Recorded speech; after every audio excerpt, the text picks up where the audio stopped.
Hello and welcome. It's the last day of the week, the last day of the month, the last day of the quarter, and the last day of the first 6 months of 2024. It's been fairly exciting. 3 straight days. I know I said this yesterday, but it's a third day and we made a new record high on the index. And from the look of it, implied Nifty is indicating to another gap up.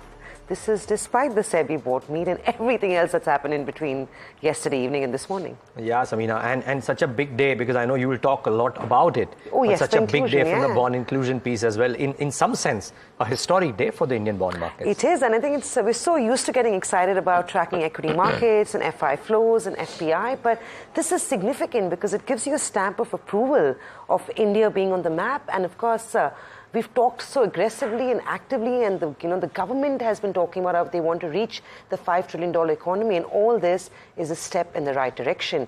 Also, what's important to note is that the Indian paper has been the best performing paper in emerging markets in the recent past, and this is a sign of approval on that. So, lots to be excited about. We should be proud. We should be celebrating this. Yeah. I mean, it'll be interesting. I mean, there was I had read a Bloomberg story a few days back, Samina, which spoke about how this day itself could bring in $2 billion. I don't know, you would have a better handle there, but and the RBI would have to intervene to protect the rupee on the upside as opposed to the downside. So. And we've come such a long way from having a rating that's just a notch above junk, right? We've been a strong, growing economy, but despite that, it's the rating agencies that haven't given us what we deserve in that sense. And I think after what JPM has done, this will nudge the other bond indexes to include India. So while Indian markets have not been dependent on foreign flows in that sense, with regard to debt market, it just seems like all of this could be one of many, a step in the right direction. And for now, we'll stay excited. But talking about those flows, from what I read, there's been quite a bit of front loading that's already happened. There's about 10.4 billion that's come in between September and now, and about 2,000 odd crores between the 1st of June to actually this morning. But this will draw a lot more active fund managers as well into Indian debt markets. So so exciting times there, exciting times for Indian equity markets. We may seem stretched, but we are in such strong momentum. Yeah, so all that complaints about how we look expensive, the F&O markets could be under pressure. Markets did stand out. We saw a strong gain yesterday. But of course, Niraj will talk about that in a little more detail in a minute. But a quick check of what's happening globally. While I know the big talking point for the US markets remains the first debate between Biden and Trump, I'm just going to quickly mention a line that I saw this morning, and from what we believe, Biden has disappointed in terms of performance, and his team has said it's because he had a cold. So the drama on the political front continues in the US. But that's what's happening this evening. A quick check on what happened in overnight trade on Wall Street. It was a muted day of trade, but I don't think investors or traders are complaining. It's all about diversification. It's all about adding counters such as banks onto your portfolio. And the reason we mention this is because they've also had a pretty good June, and they've had a pretty solid first 6 months in terms of equity market performance, despite a delayed rate cut coming into the US. So I remember we started the year with anticipation of 3 rate cuts. We've not even had a single one in the US. That was supposed to be the key trigger for global equity markets to rally. Not happened just yet. Markets have not that. Easy money still, I guess, on the cards, despite no rate cuts. The Dow, the Nasdaq, and the S&P 500 all went home flat in overnight trade. Well, in terms of data, you had the U.S. economy growth that came in at 1.4% in the first quarter. This is the slowest since 2022. But while it's the slowest, it came in slightly better than what the street was expecting. Well, you've also had higher rates that are impacting spending. We believe consumer spending grew by 1.5% versus an expectation of 2%. So while GDP was slightly better, consumer spending came in lower than what the street was expecting, and unemployment continued to be a sour point in the US. Bond yields there were volatile, reacting to that, and so was the dollar, and of course other commodities. Apart from that, you also have Asia this morning, so there's some data coming out of Japan. Asian markets are seeing some Friday cheer on the street. Japan, Hong Kong and China all trading much higher. Japan, I know we've talked about the fact that the Japanese yen trades at levels of 160, but remember, it's been trading at 160 for the last couple of weeks. It's been at a 38-year high for the last couple of weeks, and the Japanese authorities do believe that there's nothing to be concerned about, even though there is a weak Japanese yen on the rounds. Above 163 against the dollar is when they may potentially look at intervening that market, but it's not a cause of concern from what I understand and what we've been reading about. Apart from that, you've had industrial production data that came out of Japan, which came in slightly better than what the street was expecting. So all that causing a little bit of Friday cheer on Asian equity markets. Crude, on the other hand, is up 1%, not for a good reason. Gasoline inventory is lower, but there are some fears of war between Israel and Iran, and that's not a good thing to lead prices up. So bulls may be excited, but not for the right reasons this morning. Commodities, on the other hand, gold and silver, also trading softer this morning. But yeah, I think the big story is what's happening back home. 24,000 on the index, a SEBI board meet, telecom price hike, India's inclusion on debt markets, and most importantly, Friday. Yeah, so a lot of ponderables, I mean, on the FNO side, and I think we'll talk to Sandeep Parekh about it, a lot of ponderables, whether some of these get into action or no remains to be seen. But from a trade setup perspective, purely, I mean, we've seen a higher high, higher low formation with higher volumes for a third consecutive day. Not only is it a higher high, higher low formation, but it's also that formation accompanied with very high volumes. Just shows the momentum that the Indian markets seem to be in currently. Yesterday, Asia was completely fuzzy, but we had a really good start and continued to build on from there in some sense. Now, to a lot of people's minds, and maybe you could argue that the market does seem a bit stretched and could But you know, could do another 200, 300 points, because 100 points is on offering this morning if the implied open is to be believed. But at some point of time now, the market's really need to take a breather. The Bank Nifty's done a bit of a breather yesterday, by the way. It was IT that led the markets high with the 2% uptick on the Nifty IT. The question only is, can this continue, and can IT and some of the others fill the void for the Bank Nifty if the Bank Nifty were to consolidate as opposed to rally further? Because hitherto it's been the banks which have really driven the index. Can now banks take a bit of a pause, and will other sectors step up in order to do it ahead of the key earnings season? I think that's the key thing. So that's something to watch out for. And I mean, great news from a bond market perspective, great news from a sentiment perspective, but equity flows may or may not necessarily do that. But it's good, Samina, from a broader macro perspective, than a year where FPI flows into equities are considered to be a bit muted or expected to be a bit muted. We at least have the debt flows coming in. Yeah, the last 6 quarters, actually, we've seen a positive reading on FPI flows in the debt markets. But just a point and where you said that the markets are looking stretched, and I think one indicator of that, Niraj, is the amount of block deals we're seeing on the street. Promoters are calling it out, taking an opportunity with the prices of the stocks doing as well as they are to take some money off the table. Usually in a situation like this, if a promoter is taking money off the table on his own company, you've got to take that as a cue or a trigger and be a little more cautious. And you talked about how IT did well. This comes in a day or weeks after every single brokerage has got a sell call on IT. There is no recovery. There are really no green shoots. We've heard about green shoots quarter on quarter, but it's not reflecting on earnings. And the fact that you're seeing defensives now do well, and sectors like cement, despite a monsoon onset, I'm not sure what the markets are really thinking, right? Yeah, consolidation, maybe that's aiding the cement. Or sector rotation. Yeah. But yeah, I guess. Nope. The going is good. The going is good. We'll enjoy it. We'll enjoy it until then. But a quick mention on the fund flows, which I missed out on. Interestingly, yesterday, FIs were net buyers, and DI surprisingly took some money off the table. DI sold to the tune of 3,600 crores, while FIs actually bought 7,659 crores. Be interesting to see how things play out. But if you had to put bets on this, it does seem like it could be a pretty decent day for the markets. Some amount of consolidation in a tight range cannot be ruled out. Well, that's what we have. But in terms of stocks, Niraj and me were discussing of how we're seeing promoters sell out some amount of stake, given how well the markets have done. And this morning, I'll quickly talk about Polycab and Sami Hotels and HCL Tech. Polycab, remember, has been in the news all of the last 6 to 8 months. The stock price, of course, was down 2.5% yesterday. If you can just pull up how it's done over the last few months, will give you a sense of why the promoters are doing what they are. The promoters have indicated that they would, or of course this is what sources have said, that they are looking to offload about 2% stake in Polycab via block deal. The price range is about 6,535, which is a discount of 6.5%. So it's a pretty chunky discount as well on yesterday's close. Sami Hotels is where GTI Capital is looking to sell 1 crore shares. The floor price for this one is 187. So very close to yesterday's close is what we have on Sami Hotels.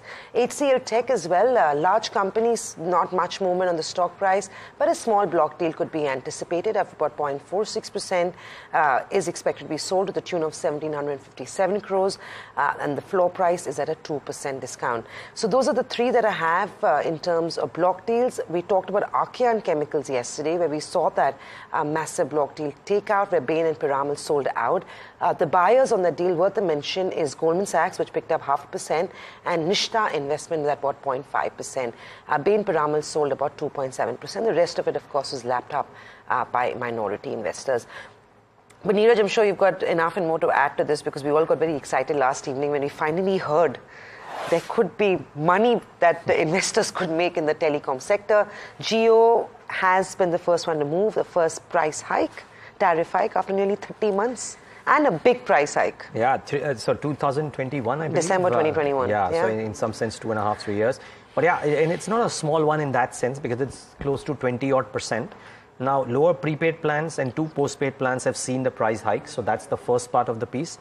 And analysts, I mean, if you just look at the space, let's get those graphics on air. But if you just see what people have said about it, there is an expectation that this 20% tariff hike could actually lead to about a 15% increase in ARPU. That's one or two of the notes that had this have said.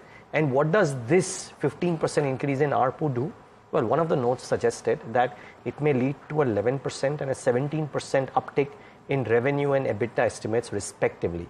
Now, this is for the Jio, and I would presume that the same might hold true for Airtel and Vodafone as well. Now, Samina, 17% is nothing to scoff at. This is probably also the first of the hikes. And when I was reading the Citi note on Jio, I think they laid out a very interesting set of points, wherein they are saying that the price hike combined with the recent muted spectrum auction suggests that the peak of the competitive intensity is behind us. And if that is the case, and if there are concerted price hikes over the course of the next 12 to 18 months, it is exactly what all telcos want. And this will be great for the delta that comes into EBITDA estimates for all of these. I think after many, many years, it's fair to say that this could be a sector that can potentially create investor wealth in that sense. Earnings will improve. They are expected to turn profitable. Remember also Vodafone. I think while they've gone out and aggressively raised funds, the management has constantly maintained that they have to undertake a tariff hike to be able to turn profitable. And I think that's been a critical step worth mentioning. Those stocks have been doing really well as well. So Vodafone, for various reasons, may not just be an anticipated price hike. This is the only thing. This almost is a Sone Pe Suhaga of some sorts if Vodafone moves with the price hike. But that's the stock performance, 30% higher. And this morning you can, over the next maybe a few hours or the next few days, you will hear from Bharti Airtel and Vodafone, who are expected to follow through. They've both indicated in their recent calls that they were looking at a price or a tariff hike in that sense. And I think also, Niraj, what stood out is the fact that while in 2021, 2019 and 2016 you had those tariff hikes, this is the very first time Jio has hiked tariffs in the postpaid segment. They've also increased their lowest offering, which was, I think, 167. That's been brought up to 189. And the highest plan has also been up to 399 rupees. So lots of first in that sense. And it seems like this is going to be grabbed by analysts, by brokerages, and of course investors in the sector. And why not, right? Because if monetization is now a clear priority, you would expect optics for most of these. I think the Citi note said that amongst everything else, Indus Tower, due to multiple triggers ahead, remains a key beneficiary. Jefferies has a target of 1720 on Airtel. So I think now we go with Jio, Vodafone, Bharti, and we also add Indus to the list of most certainly, yeah. So, but any idea on what's the quantifiable impact on ARPUs? I mean, I know we'll of course find out shortly when we talk to an analyst. So I think one of the notes, like I said, one of the notes suggested that it could lead to this about 15% increase in ARPU and about a 17% uptick in EBITDA as a result of this 15% increase in ARPU. And I think overall ARPUs could go up to 231 rupees is what we also have. This is, of course, what Jeffries is saying versus 181 that it stands at currently. So a pretty solid 50 rupees uptick is what they're expecting on ARPUs. Now I guess it's wait and watch mode. Vodafone, Bharti, I'm sure both the stocks could see a gap up in early trade, even ahead in anticipation of this. But if you're to bet on this, you think the tariff hike could be announced today itself from both the others? Who knows? I mean, Bharti's been waiting for it. So, yeah, certainly something to watch out for. The biggest, arguably from a stock perspective, the biggest story of the morning. But there's some more. And we'll go through these very quickly because there are some guests waiting now. JSW Ports and Navkar Corp, essentially as a stock, come into focus. JSW Ports will acquire 70.37% stake in Navkar Corp. They're mandated to make an open offer at 3.91 crore shares. The open offer for Navkar is at 105. Navkar is at 112 currently, but let's see if this brings about, because they've got such a large one and the open offer at 105, which is lower than the price currently. Don't know how much of an uptick could come in there. BHEL could be very interesting. That's the second stock. It's won an EPC package of 13,300 crores. It keeps on getting these plant orders, so which is very good. So watch out for that one and work hard. It was locked in an upper circuit 2 days on a trot. Yesterday was a bit quiet, but there is a press conference today for an announcement. The company called it a major announcement. I'm calling it an important announcement, but for an announcement on WCK 5222. This is arguably one of the most important stocks, most important drugs for work hard. So do watch out for this one in the session today as well. Well, but yeah, I guess those are a bunch of stocks we have. You'll also have a few brokerage calls that have come in on Ultratech as well this morning. Pretty positive in that sense. Those will be stocks that will continue to track. Cement again this morning maybe in focus. India Cement, Ultratech Cement, and all of that. And maybe another block deal, who's to tell, right? But for now, like we said, and we've been saying, we're going to enjoy the moment of India's inclusion in the JPM index. We've talked about this for the last couple of months, but today marks the day, and today then becomes extremely significant and will go down in history. Kenneth Ikintwin, I don't know if I've got that pronunciation right. More than likely, Kenneth, I've got that wrong. He's the head of Asian Sovereign Debt at Aberdeen Investments. Kenneth, hi. Thanks a ton for joining in. Kenneth, Niraj and me are sitting in the studios feeling very excited and proud, actually, as India does finally make it to the JPM bond index. This is also significant because up until very recently, our ratings was just a notch above junk. And especially when India's got a strong growth story, it's got a solid reading in terms of the way the currency has been behaving. Performance of Indian paper has been far better than most or all emerging markets in the recent past. And inflation is not really a concern, and policy continuity remains. So keeping all that in perspective, what are your thoughts? How big a deal is this? Good morning. And yes, you should indeed be feeling very proud. You know, I've been covering India for 20 years, but 20 years ago, it was almost impossible as a foreign investor to invest in the India bond market. It's been one of the most challenging and, dare I say, frustrating markets historically to invest in. So that just tells you how far India has come, both in terms of its economy, but with wide-ranging, sweeping reforms, its capital markets as well. It is important for India. It is indicative of the many, many reforms that have happened across the board.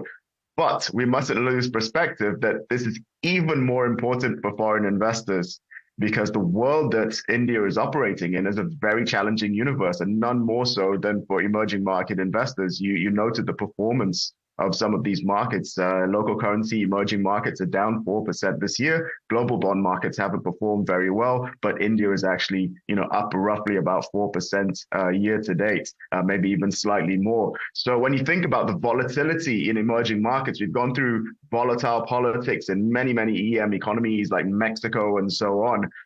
When you put India into that basket of risk, this is going to significantly benefit foreign investors. As soon as you include Indian bonds into these portfolios, the volatility of those portfolios drop, and most likely the risk return profile of those portfolios improves significantly. So the sooner India can get to its maximum 10% weight in these indices, and investors can be encouraged to increase their weighting in the market, the more they're going to benefit from the very, very favorable risk characteristics that Indian bonds give investors.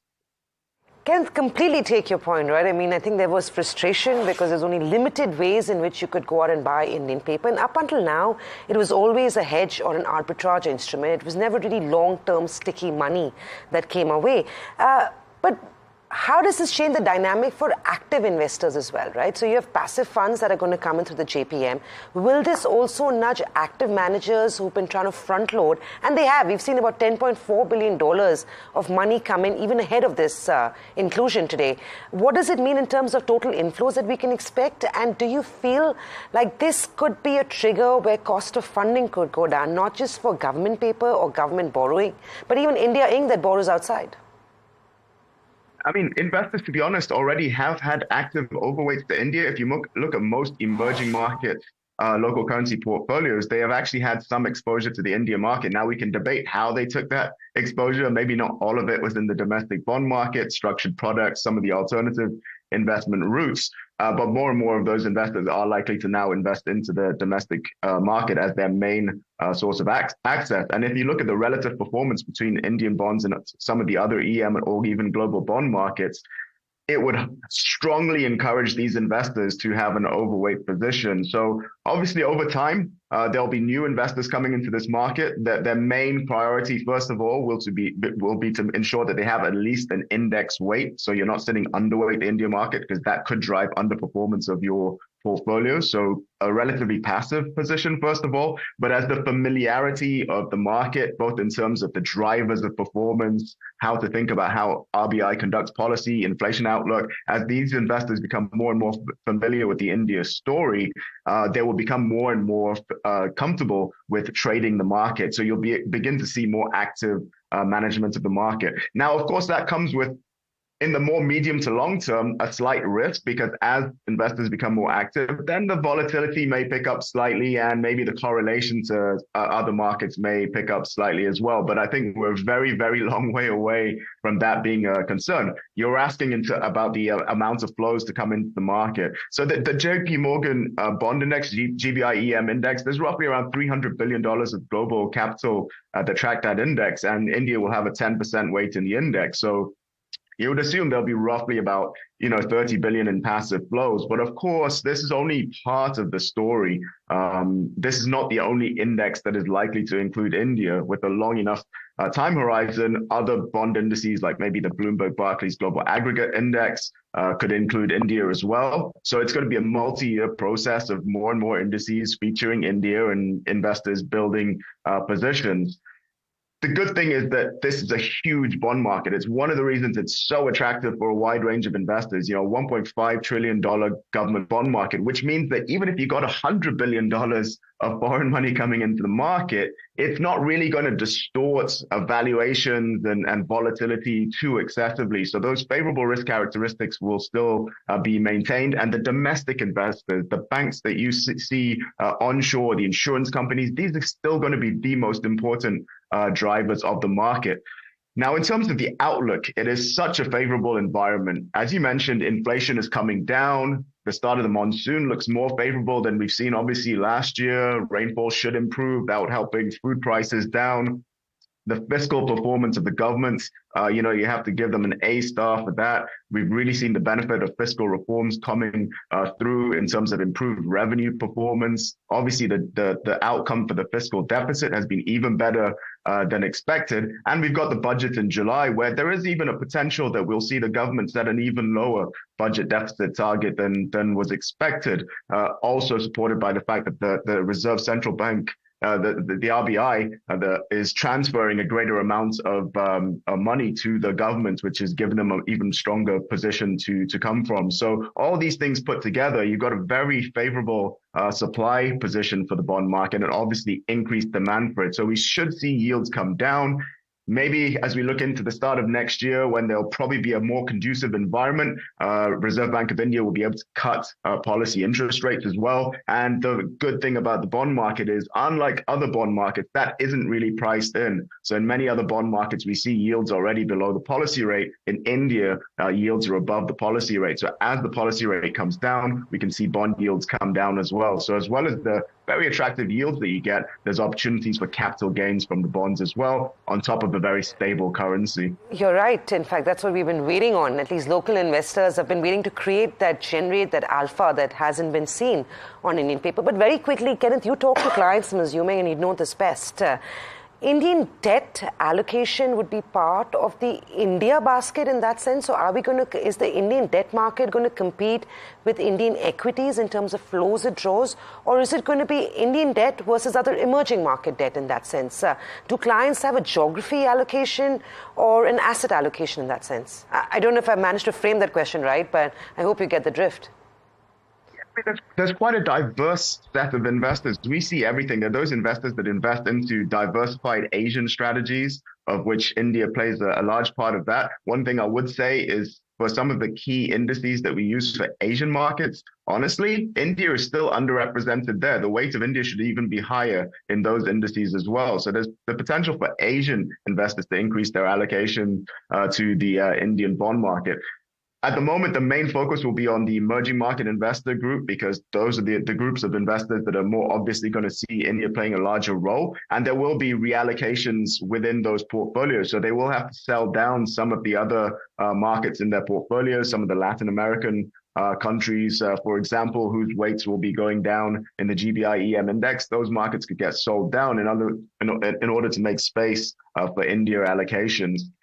And but India bonds is becoming more on the radar for global bond investors. As I mentioned previously, there will be a point where India starts going into global bond indices as well. And so we'll see an even broader set of global bond investors. Now, the thing is, some of them haven't waited for India to become part of their bond indices. Some of them already understand the attractive characteristics of the market. And we've seen far more global investors investing into the India market than we did previously. Yeah. And which is why I think we've seen this close to $10.5–11 billion of flows since September as well. Great. Kenneth, would love to talk more, but out of time on this. But thank you so much for giving us your insights. Really appreciate your time. Thank you. Look forward to have you more often. Sure. Thanks. Take care. All right. Thank you. Have a good weekend. That's the view from Aberdeen and on this bond inclusion, historic day of sorts. The other one, and let's shift focus because it's an important one, the SEBI meet, which took place last evening. Capital markets regulator revised the eligibility criteria for inclusion and removal of stocks from the futures and options segment to ensure liquid stocks traded in the segment. Let's listen into Chairperson Madhvi Puri Butch herself. The criteria of which stocks will be permitted in the FNO basis the criteria of how their shares behave in the cash segment. We need to adjust those parameters because they were in 2018, they were set in 2018, and obviously in the last 6 years the market has grown and the whole volume has grown, size has grown, everything has grown. So those parameters which we had set 6 years ago are no longer appropriate. So in line with the way in which the market volumes and value has grown, we have changed those parameters in terms of eligibility to enter the FNO stocks. Just the perfect person to talk on this. Sandeep Parekh, Managing Partner at FinSec Law Advisors with us. Sandeep, thanks for waiting patiently while we were just polishing off that conversation on the bond inclusion. But Niraj here, good morning. Did you get to hear what you anticipated? Because there's a lot of talk around how to manage this quote-unquote manic options trading that's happening in the country. Hi, morning. So I think, like I always say, I think the regulator's job is to remove ignorance and not stupidity. But having said that, I think it's pretty important to also reiterate that, the market design should not also promote gambling on the markets. Ultimately, there is some benefit to gambling, which provides liquidity to other people. But, in the FNO market, I think the tail seems to be wagging the dog. And, I think there are serious concerns in terms of people kind of losing their life savings. And again, SEBI tried to bring in, remove ignorance last year by putting out statistics which showed 89% of people are losing money in the FNO markets. And they still continue to trade, probably a new bunch of people after they wiped out their net worth. But it is kind of playing with fire. And I think it's not very clear to me with this announcement that they're going to crack down on retail trading of F&O. But it has more to do with inclusion and exclusion of stocks over which F&O gets traded. Got it. So Sandeep, yeah, I wanted to get into that. I mean, one way to look at it is, and there are enough institutions who come in and say that don't tinker with that market too much because it has its benefits, and it's imperative upon people themselves to figure out whether they want to trade into options, or nobody's forcing them to do that.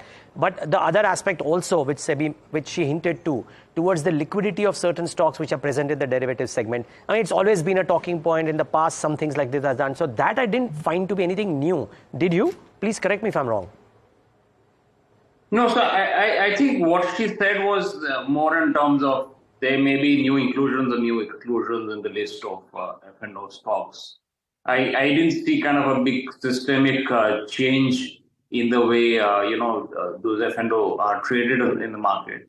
So that's not what I understood. But again, this is somewhat sketchy at this stage in terms of what they plan to do. It seems to be more to do with just the number of stocks and the names of the stocks which get into the F&O trades. Okay, I have a final question on finfluencers, but before that, Sandeep, just rounding off this point. So this thing about what action they take on derivative trading, particularly options trading, is one which is fraught with a bit of fire, if you will, right? Because a lot of beneficiaries, a lot of liquidity and depth that comes in as a result of this as well, and it's very difficult to pick and choose what side to attack because you have to make a uniform policy per se. What do you think could possibly happen? Because they will consult people, exchanges as well as brokerages will give their views as well, and it's their earnings to lose per se, but be that as it may. What do you think can realistically happen in something like this? No, so again, not talking about the present scenario, but I think the future, the way to restrict these trades would be to increase the ticket size, really. The amount of money that you pay upfront, and probably a larger margin on an ongoing basis. So, I mean, those are the kind of things which, the ticket size, the margins, those are things you can play with to kind of make it less attractive to the most retail. But again, remember, it's a kind of a shortcut in our brains, really, right? We think that richer people are smarter. That may not be always true. You can have pretty rich people who are gambling the money away. So it's a shortcut. It's not going to fix the problem, according to me. But ultimately people will have to burn their fingers and then learn that this is not a market to make free money. It's a zero-sum game. Unlike the equity cash market, where the markets go up, you make money. The F&O market is actually a zero-sum game. So for every 1 rupee you make, somebody's lost a month, 1 rupee. Right. Sandeep, I told us Samina joining in, just moving away from the F&O space as well has been easing the delisting norms. The regulators also introduced the fixed price process as an alternative to reverse book building process for delisting. Do you feel like this is a step in the right direction because it's easing the process, it's making it a little more flexible, which might actually be maybe a good thing, I'd imagine? Yeah, it's a good thing because, again, we, for the past 25 years, we've been thinking that once you raise public monies, it should not be very easy to exit the markets. And secondly, in theory, this process is actually very fair that you do a process which is very similar to the IPO in terms of, you have a book building process and a price gets discovered electronically. But in practice, what really happens is 5 or 7 people kind of corner the shares and, they really kind of ensure that the delisting fails and the high price which they're seeking, really results in failure of the delisting itself. So it's, number one, the Hotel California syndrome that once you list, you can never exit, restricts the number of people who want to come to the public markets because they know that they're stuck forever if they do an IPO. And secondly, the retail investors who do deserve that, the higher price actually don't get the money. It's a cartel of 5-7 people who kind of end up. So I think SEBI has recognize these realities and kind of try to make it a lot fairer for the number one, the delisting to occur, which is fairer on the company. And number two, just have some kind of more sensible pricing norm, which is not sabotaged by 5 people. And I think the fair price and the fixed price would be useful in achieving that goal. Okay. Sandeep, one final question really on the influencers. Long coming, long expected for a lot of quarters of the market, long wanted, and maybe rightly so, because some of the observations are appalling, to say the least. What did you make of that? So again, what's in public domain but not much talked about is almost every week SEBI comes out with on average 1 or 2 orders where they do crack down on specific influencers who are trying to provide investment advice. And as you probably can guess, the definition of investment advice is extremely broad, and even includes somebody who holds himself or herself out as an investment advisor. So I think the problem really has to do with bandwidth. Really, SEBI can't go after lakhs and lakhs of influencers who are kind of hanging out there and giving gyan. And therefore, I think SEBI's chosen a kind of different approach, which is what we had expected.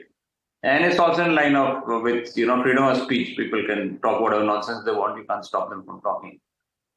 Is SEBI's idea that we want to kind of block the regulated ecosystem from communicating with this kind of so-called influencer space, which is for the most part garbage.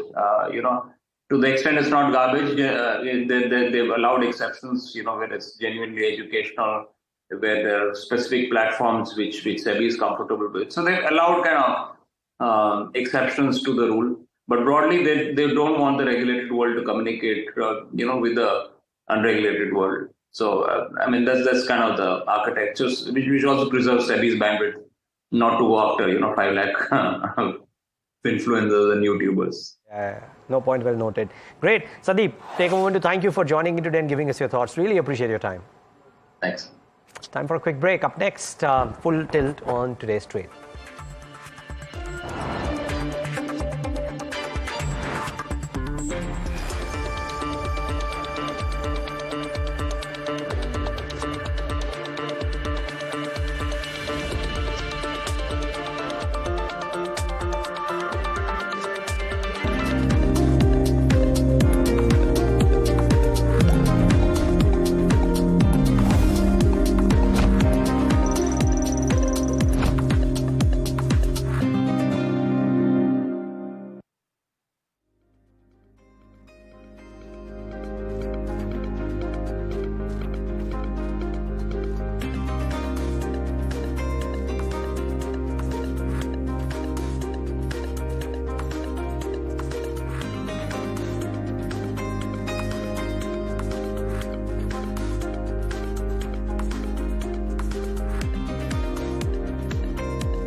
Welcome back. You're watching India Market Open. Well, it's time to take a look at the futures and options space. And of course, the bulls are very much in control.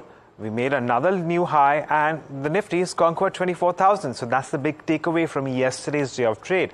But with that, we move into another series. On a monthly basis, we're entering into the July series. And at the moment, naturally, we're also seeing a lot of traction with respect to the Nifty futures coming in at around the 45% increase in open interest there. The Bank Nifty, on the other hand, was a relatively quieter index yesterday.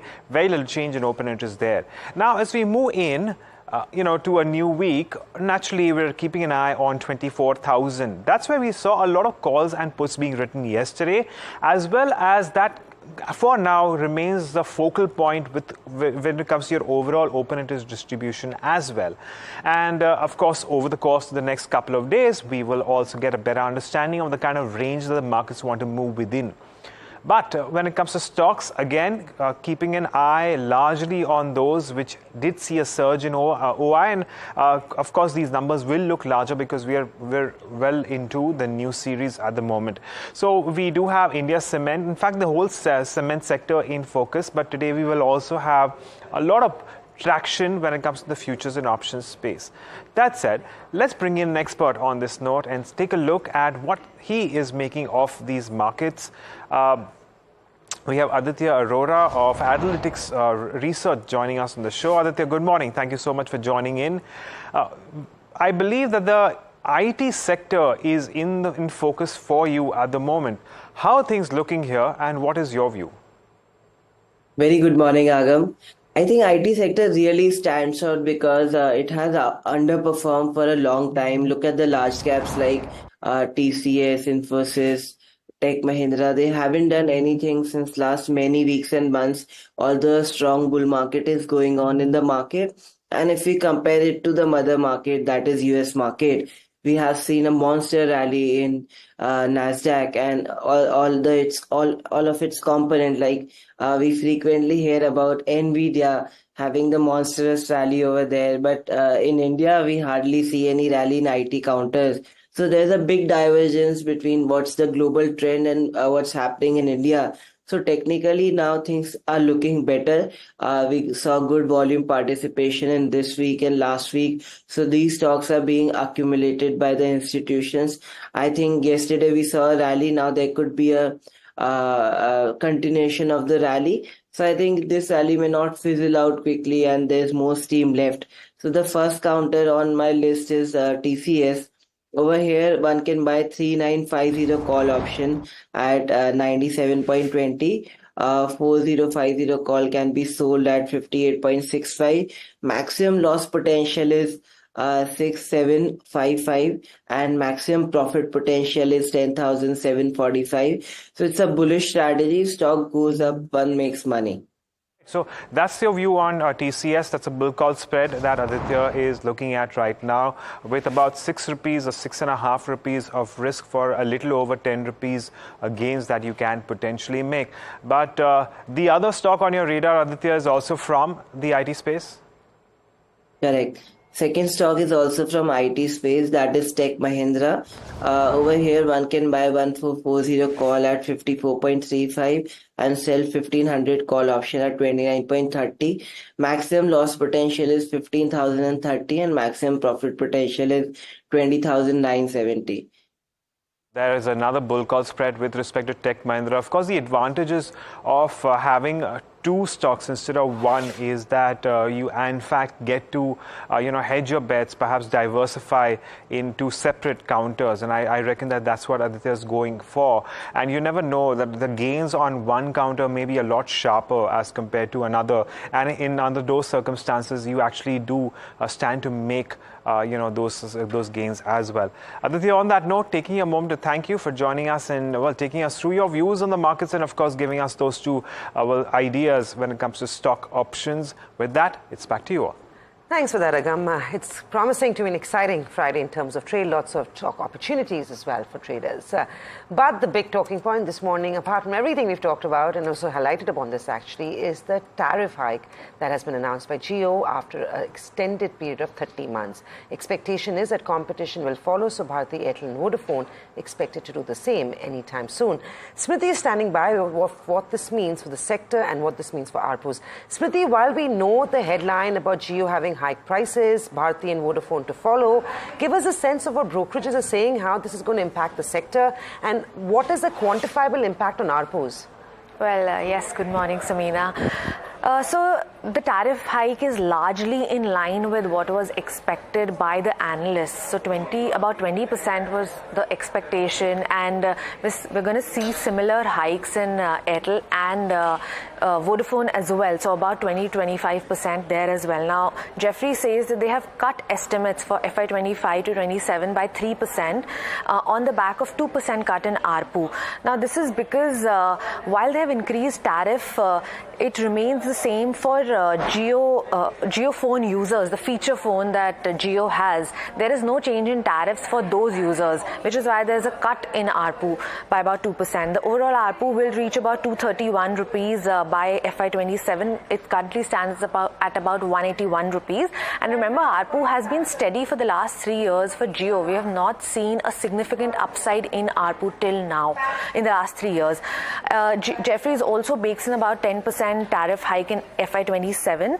Now, however, it says that because Jio is the first one to take this hike, it seems more confident that there's not going to be a lot of churn. And remember, Bharti Airtel and Vodafone have been very vocal about these tariff hikes, while Jio has not talked about it so much.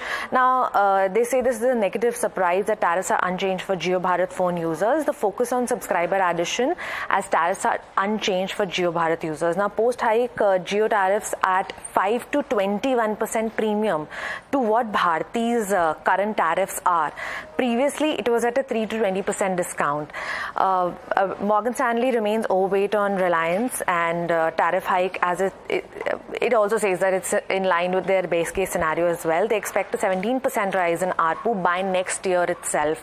Now, it does not assume any tariff hike before FY27, unlike Jeffries. They're expecting, if they take a tariff hike of 20%, then they expect a 10 to 15% rise in the earnings.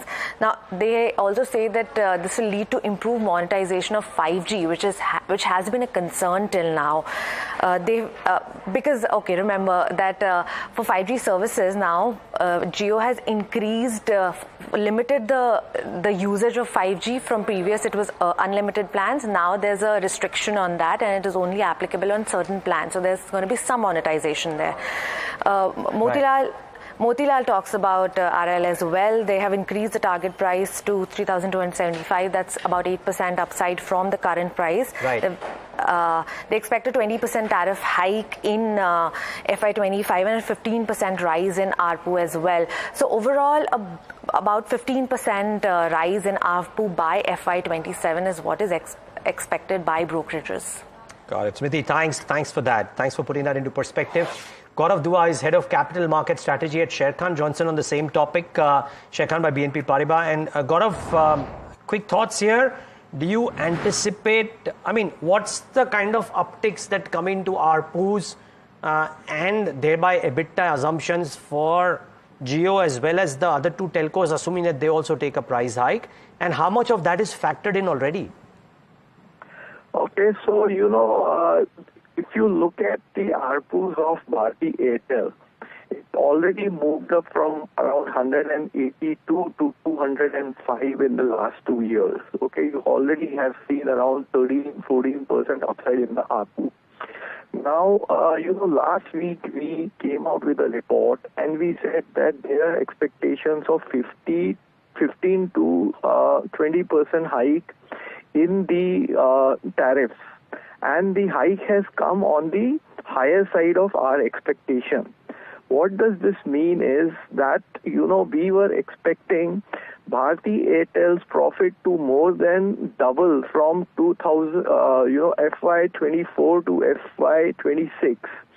Now we believe that instead of 110% increase in the profit, it could be 140 to 145% increase, assuming that Bharti is also going to follow up with a 15% kind of hike in the listing tariffs. Now, what we think and believe is that this is not end of the tariff hikes. This is just the beginning. I think the companies will try and see how is the market going to behave to these hikes. Based on that, we believe that in next fiscal year, you might have one more hikes, because this is very important. Because if the companies have to monetize their investments in the 5G network, they'll have to take these hikes. So I think what market has done is they have already increased their estimates by 8 to 10%. We had also done that about a week back, and we had increased our target price on Bharti Airtel from around 1,510 rupees to 1,680 rupees. Of course, like you said, some of it could have been priced in, and entities like yourself have already increased your target price on the likes of Bharti. Keep seeing is believing, and I think what we've seen with Jio is they've come out with a tariff hike which was much higher than expected. If Bharti and Vodafone does the same, would you go out and further increase your price target on Bharti, assuming there's a 20% price hike? And how do you feel about Vodafone and Indus? They seem to be the real underdogs at this stage, and we've seen a clear stock performance where the stock is up 30% on really hopes of a recovery there. Correct. So, specific to the earning estimate, yes, seeing is, is the same believing. So what I just said and mentioned was that this is not the end of the same tariff hike. So what it does is that there is always a chance of further earning upgrades ahead. Now, that is what is going to keep these stocks largely in focus now. Especially talking about Vodafone Idea, we don't have active coverage on it, but I think the situation will also improve for them. But we don't have any specific target price in mind. Yes, but Inamdar will also do well, because price hikes means better money for some of these weaker players, and that means better outlook also for Inamdar. Great. Lovely, Gaurav, thanks. I know you're traveling, but good of you to just take this call and give us your insights. Really appreciate your time. So that's the view on telcos, and in fact we extended conversation with Kush Bohra. He joins in right now to talk about the charts, and of course Avinash Gorakhshekar joins in to talk about the fundamentals as well. Can't not talk about telecom today. But Kush, good morning. I'll start off with that first. There's a bit of a rally that has happened into some of the telcos already, right? Reliance 2 is moved. Assuming that they start off a gap up today, can somebody buy after that? Any of the four? Hi, Niraj. First up, a very good morning to you.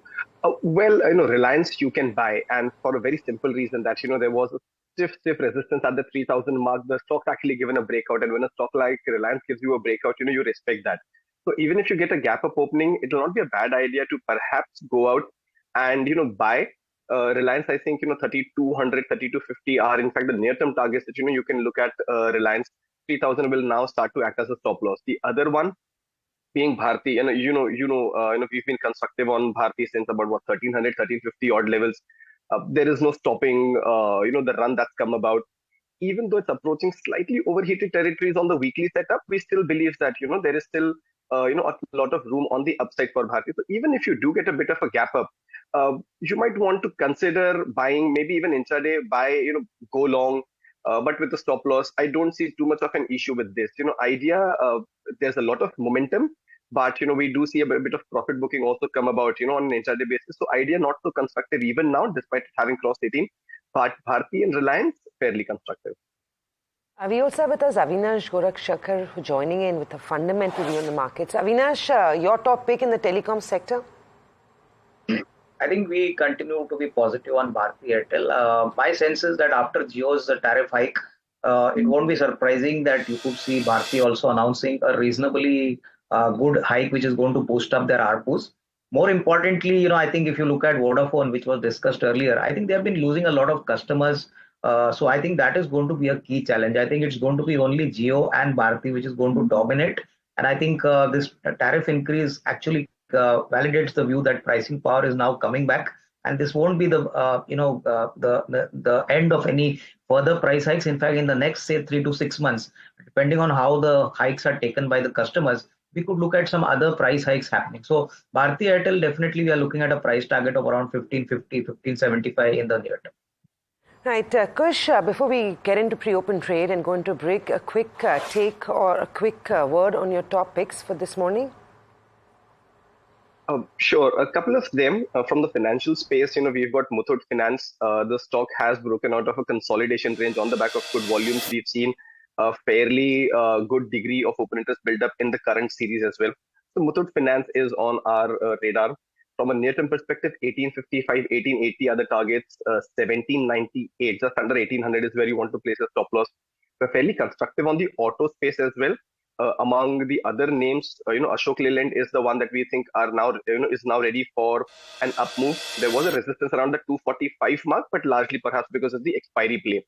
From here on, 247, 251 are the targets. 238 is where you can place a stop loss.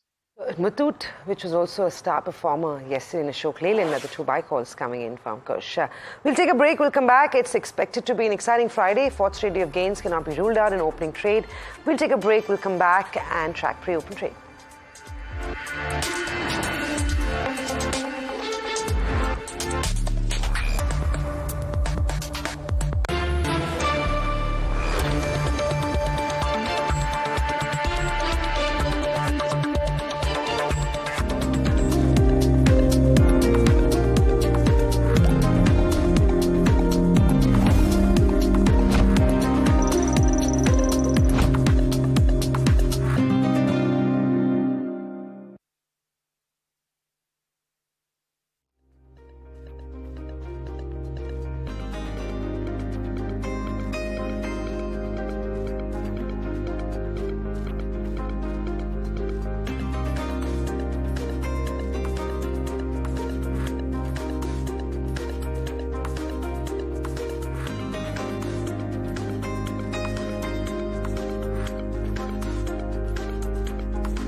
Welcome back. You're watching India Market Open. We're gearing up for pre-open trade. It's expected and promises to be an exciting Friday morning. The markets have been on a roll for the last 3 days with new record highs being made. Today is expected to be another opening high, at least in early minutes of trade. The breadth of the market was a little bit of a concern on the street yesterday, but we even took out that sort of a hump in that sense and managed to close the day with solid gains. Telecom is going to be one sector to watch out for in the equity markets, and the bond markets clearly will be having a significant moment today as they open up in just a few minutes as India debuts on the JPM bond index. Well, a few stocks, a quick mention actually, HCL Tech, there was an expected block deal of 0.4% that was expected to change hands. That deal has happened just a few minutes ago on HCL Tech. Tech, talking about tech and staying with the sector, that was one space that saw some buying in trade yesterday. Avinash, despite the fact that brokerages are still circumspect on IT, and we haven't really seen any significant improvement in earnings for IT companies, what do you feel is driving the buying in IT? Was it a one-off, or do you feel like they've turned the corner and investors or traders who are seeking value are going after IT stocks, and hence that becomes a good space to go into? I think clearly, the results from Accenture were quite encouraging, and I think this has made, Indian companies, being looked by investors from a different perspective. See, over the longer term, there's no doubt that IT would bounce back. They have, a very strong business model case. US market is slowly recovering, but I think to get a clear confirmation and a strong revival in IT, one would have to wait for maybe the June and the September quarter numbers and then await the commentary from most of the top IT company managements. I think as of now, some amount of nibbling and some value buying is happening. But I think if you look at companies like TCS, Infosys, HCL Tech, Tata Technologies, I think we would be getting better clarity only after the September numbers are out. As of now, I don't see any visible trend to consider a very strong re-rating case. Yes, there could be some bits of value buying, but a clear trend could emerge post-September. Kush, in the tech space, I noticed neither of your buy calls were from either any of those large cap tech names. Anything there that looks attractive? I mean, in LTI, Mindtree and Infi did quite well yesterday, no? They did. So, if you speak purely from, let's say, a technical standpoint, then, some of these names have given breakouts above, the resistance zones or key averages, TCS, and as you rightly put, LTI being, a couple of names. Now, the likes of LTI, they've come and stood right, across those, congestion zones where, you could see some supply pressure coming in. So if I were to focus, I would actually focus on Infosys and TCS. Both of them have given, a breakout. You could call it volume back. The yesterday movement at least was, but then perhaps that was also an expiry effect. So you'll have to take that with a pinch of salt. So a couple of stocks that I have on my radar are TCS, Infosys, and Persistent Systems. TCS and Persistent. TCS in pre-open looks a little subdued this morning. It'd be interesting to see how the rest of the space opens up. But Niraj, HCL Tech has happened. The rupee has opened up. The bond markets have opened up. Not like it was this minute that you're going to see a 1% increase in India's performance. But nevertheless, the rupee's seen a gap up. They're 83.40 versus 83.46 on the dollar-rupee pair. We'll get the reading on the yields in a minute. But just going back to the markets, another space, rather few other stocks that have been what we've been watching on is Kush Fertilizers. They took it on the chin yesterday, 6 to 8% cuts across all fertilizer names. I don't know what changed for them overnight fundamentally, but technically on the charts, is there a significant weakness here? It could continue, and if I'm not mistaken, then I think the expectations of perhaps a GST cut on some of these names had driven up the rally. All of them, practically all of them, had gone into overheating territories. In fact, I remember having this conversation last week as well, where they didn't seem as attractive, even with a gap up or a sideways opening. So some of these names have seen a sharp profit booking. I think this will continue because there were a substantial amount of gaps created at a lot of lower levels, which could perhaps come in and get filled. So, for example, a Chambal fertilizer has a gap at about 440 levels, which is more than 10, about 15% down from here. A Deepak fertilizer has a gap at 620, another 5-7% from here. So I think these gaps are yet to be filled. I will not be tempted to buy unless these technical levels are respected. So I'll just wait and watch on some of these names.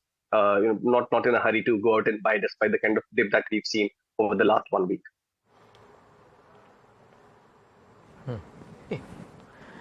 Okay, so well, that's the verdict on the stocks thus far.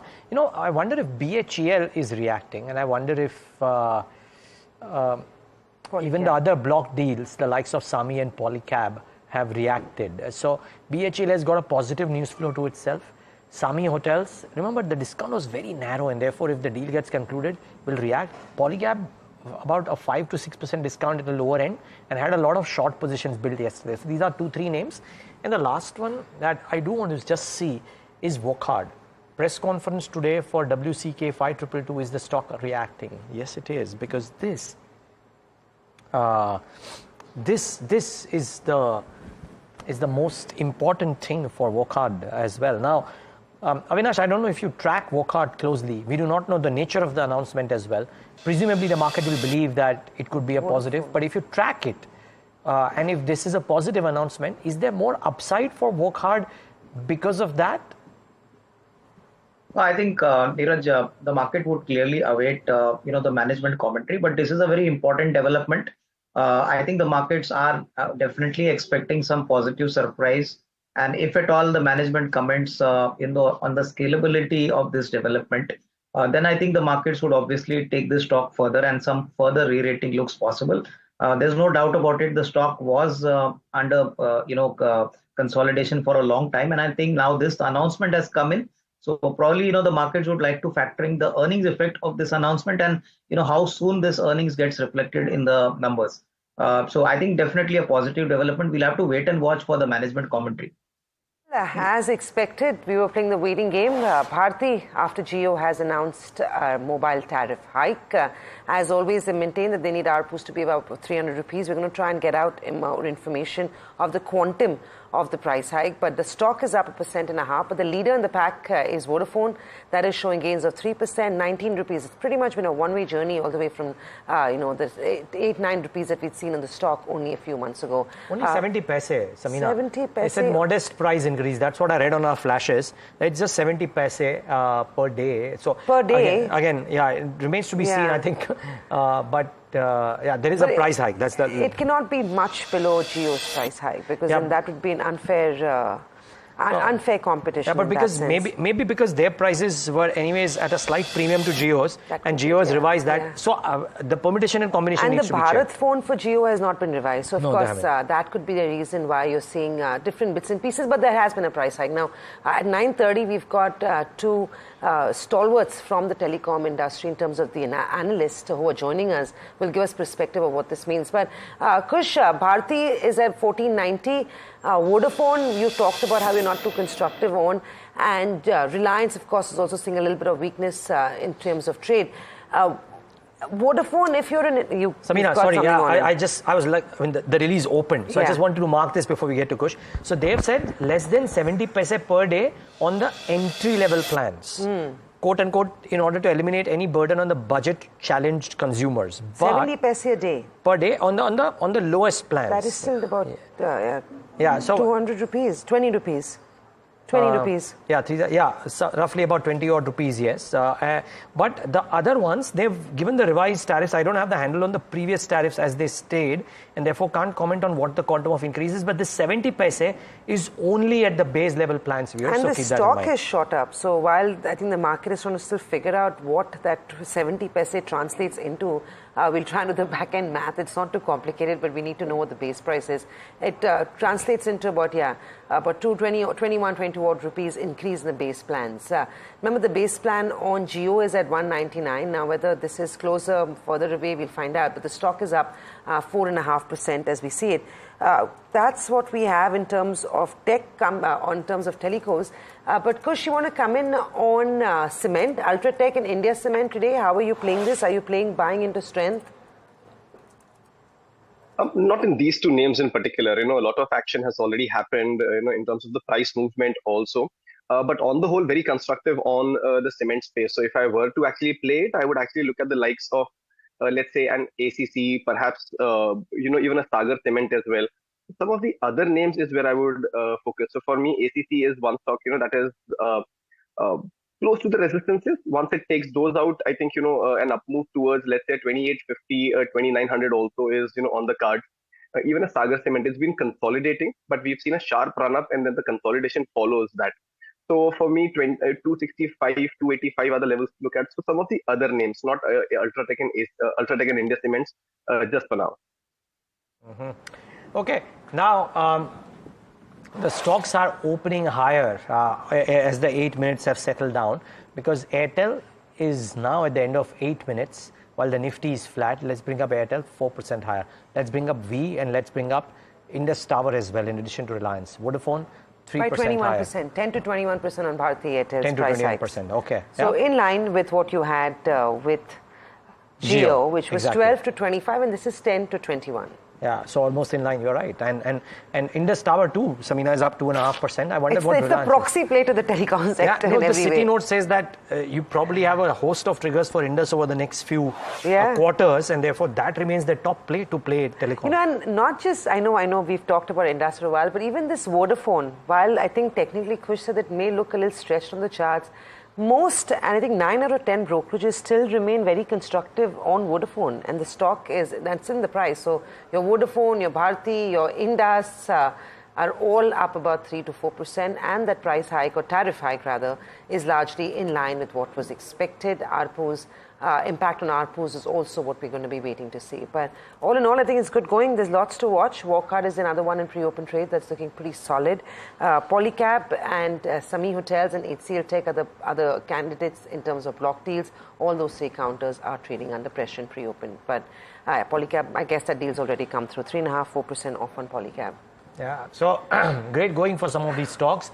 A slew of brokerages to watch out for today as well. Very quickly, let's take the detour. Join in Anushi, who joins in with the details on, wow, 3 names. Anushi, we'll have to make it quick. JK Tyre, Man and Godrej, all 3.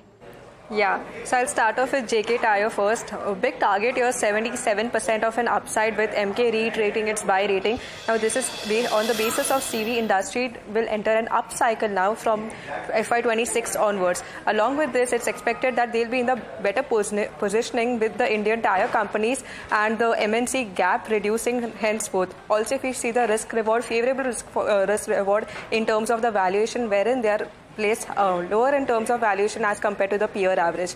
Moving on to Man Industries now, MK has initiated a buy call. 500 is the price target, which is about 27% of an upside. This is despite the stock run-up that we have seen in this 1 year. They believe that the project execution is yet to be factored in the stock price, and with the project execution in place, it is expected to double the revenue in the next 3 to 4 years. Also, the entry in the steel business and the Saudi Arabia is expected to improve their margin with the return ratios as well. And last on the list is Motilal Oswal reiterating its buy call on Godrej Properties, wherein they have increased their price target to 3,600, so 16% of an upside here. This is with the pre-sales guidance that the company has already given, 20% of a growth here, 30. Also, the launch pipeline continues to look healthy, which Motilal believes that they are going to able to meet or even surpass this. So even with the increase in cash flow and the surplus cash that they have, they'll be able to execute this projects in a better manner without affecting the balance sheet going forward. So these are the 3 stocks that we should be looking out for in terms of brokerages. Okay, well, a clutch of names out there. Let's see.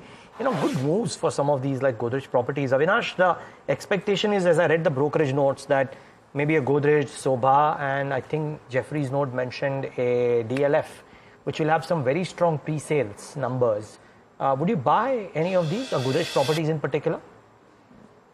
Yeah, I think across the board, I think, companies which are witnessing strong pre-sales and which have got good, revenue visibility, I think include Godrej Properties, Mumbai-based players like Oberoi Realty, and DLF, from the, Gurgaon market has also been doing well. Prices have also shot up. So I think you're going to see a very strong quarterly performance from the Q1 numbers, Niraj, and that is definitely going to drive, some sort of re-rating in these companies. Plus, we are expecting that in the coming budget, some announcements for the real estate sector could also be announced. So I think that is going to add fuel.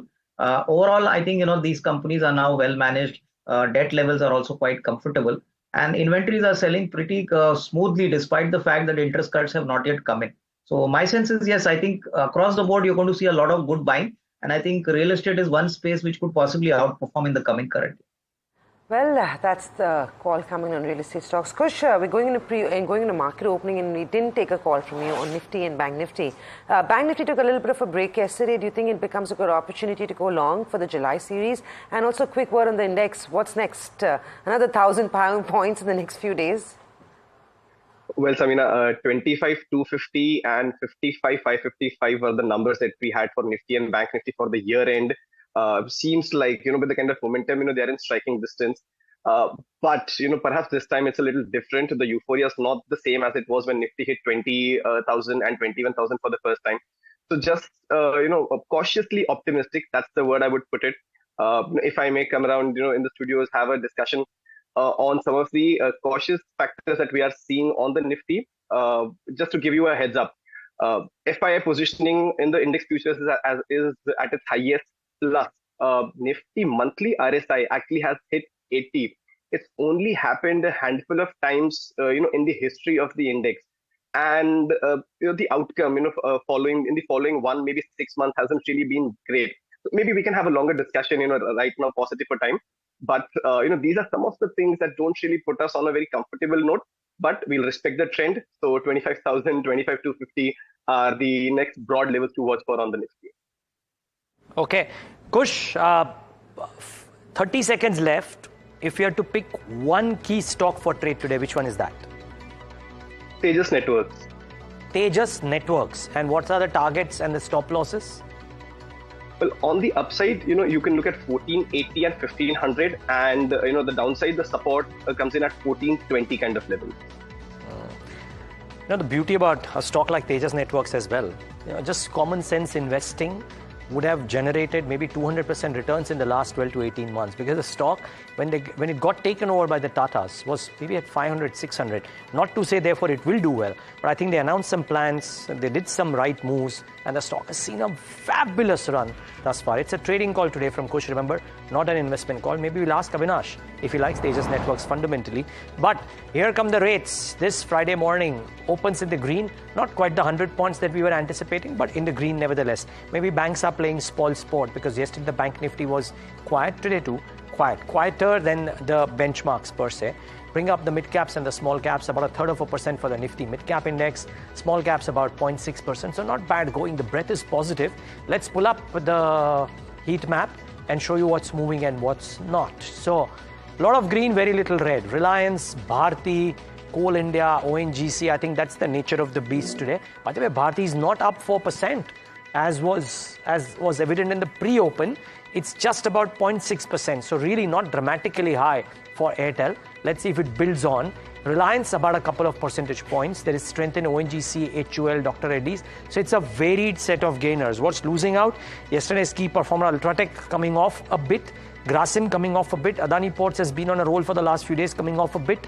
M&M, Hero, Maruti ahead of the monthly sales in a few days, coming off a bit as well. So that's the nature of the losers. The telcos gaining, some defensives gaining.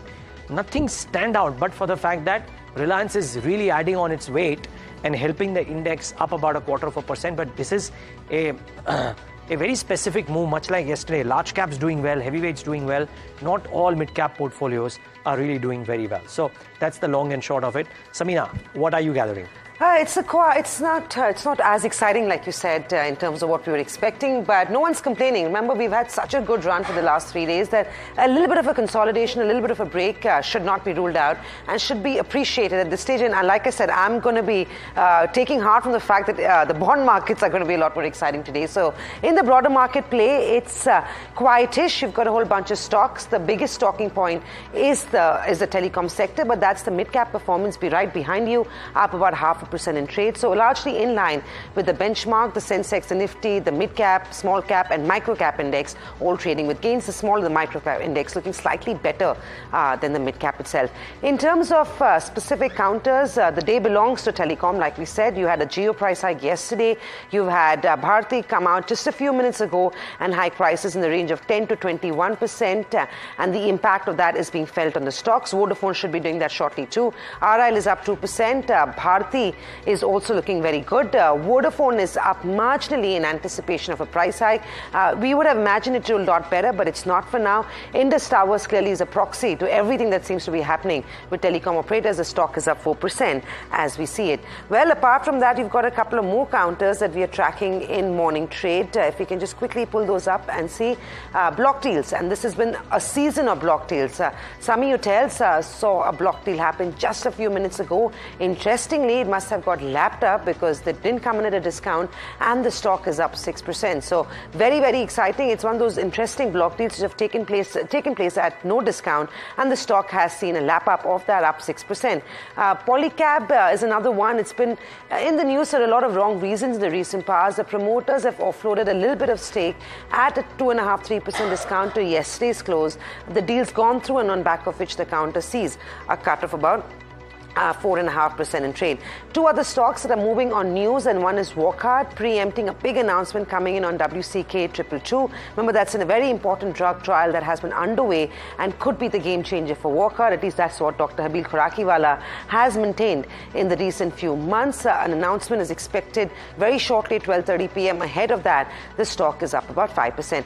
JSW Infra, they've gone and done a pretty significant, their ports vertical has done an acquisition of Navkara Corporation, on back of which the stock trades 3% higher.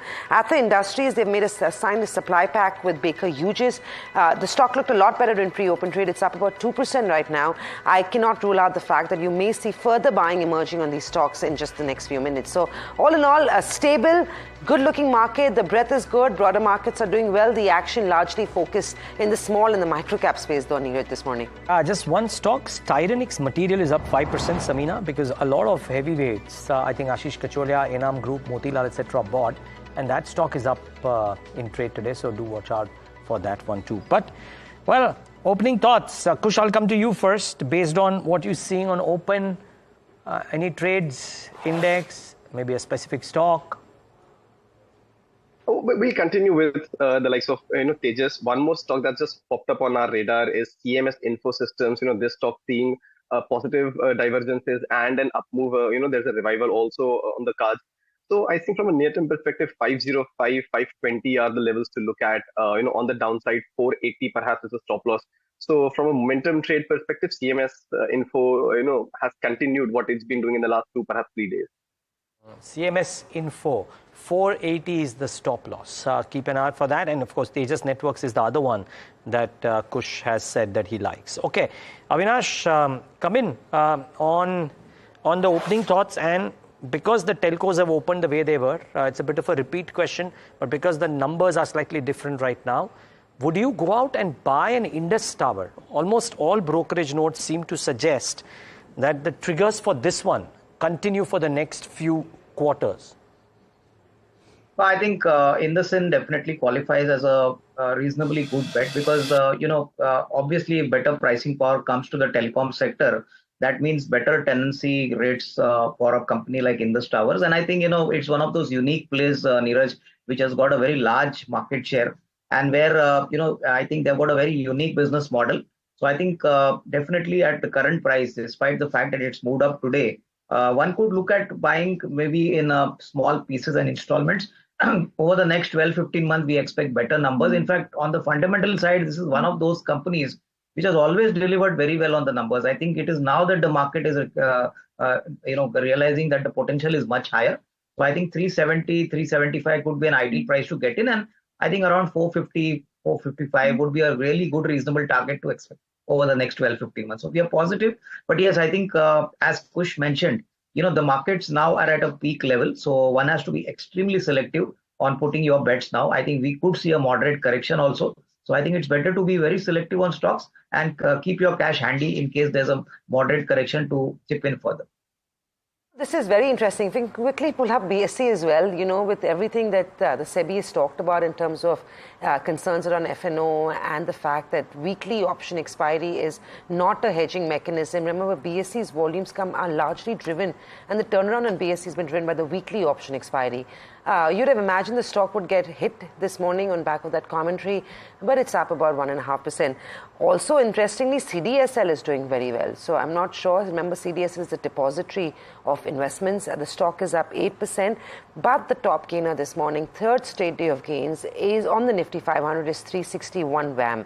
10% gains on the counter. I'm not sure, Niraj, I don't know whether you've heard of anything, but a 10% up move on 360 WAM.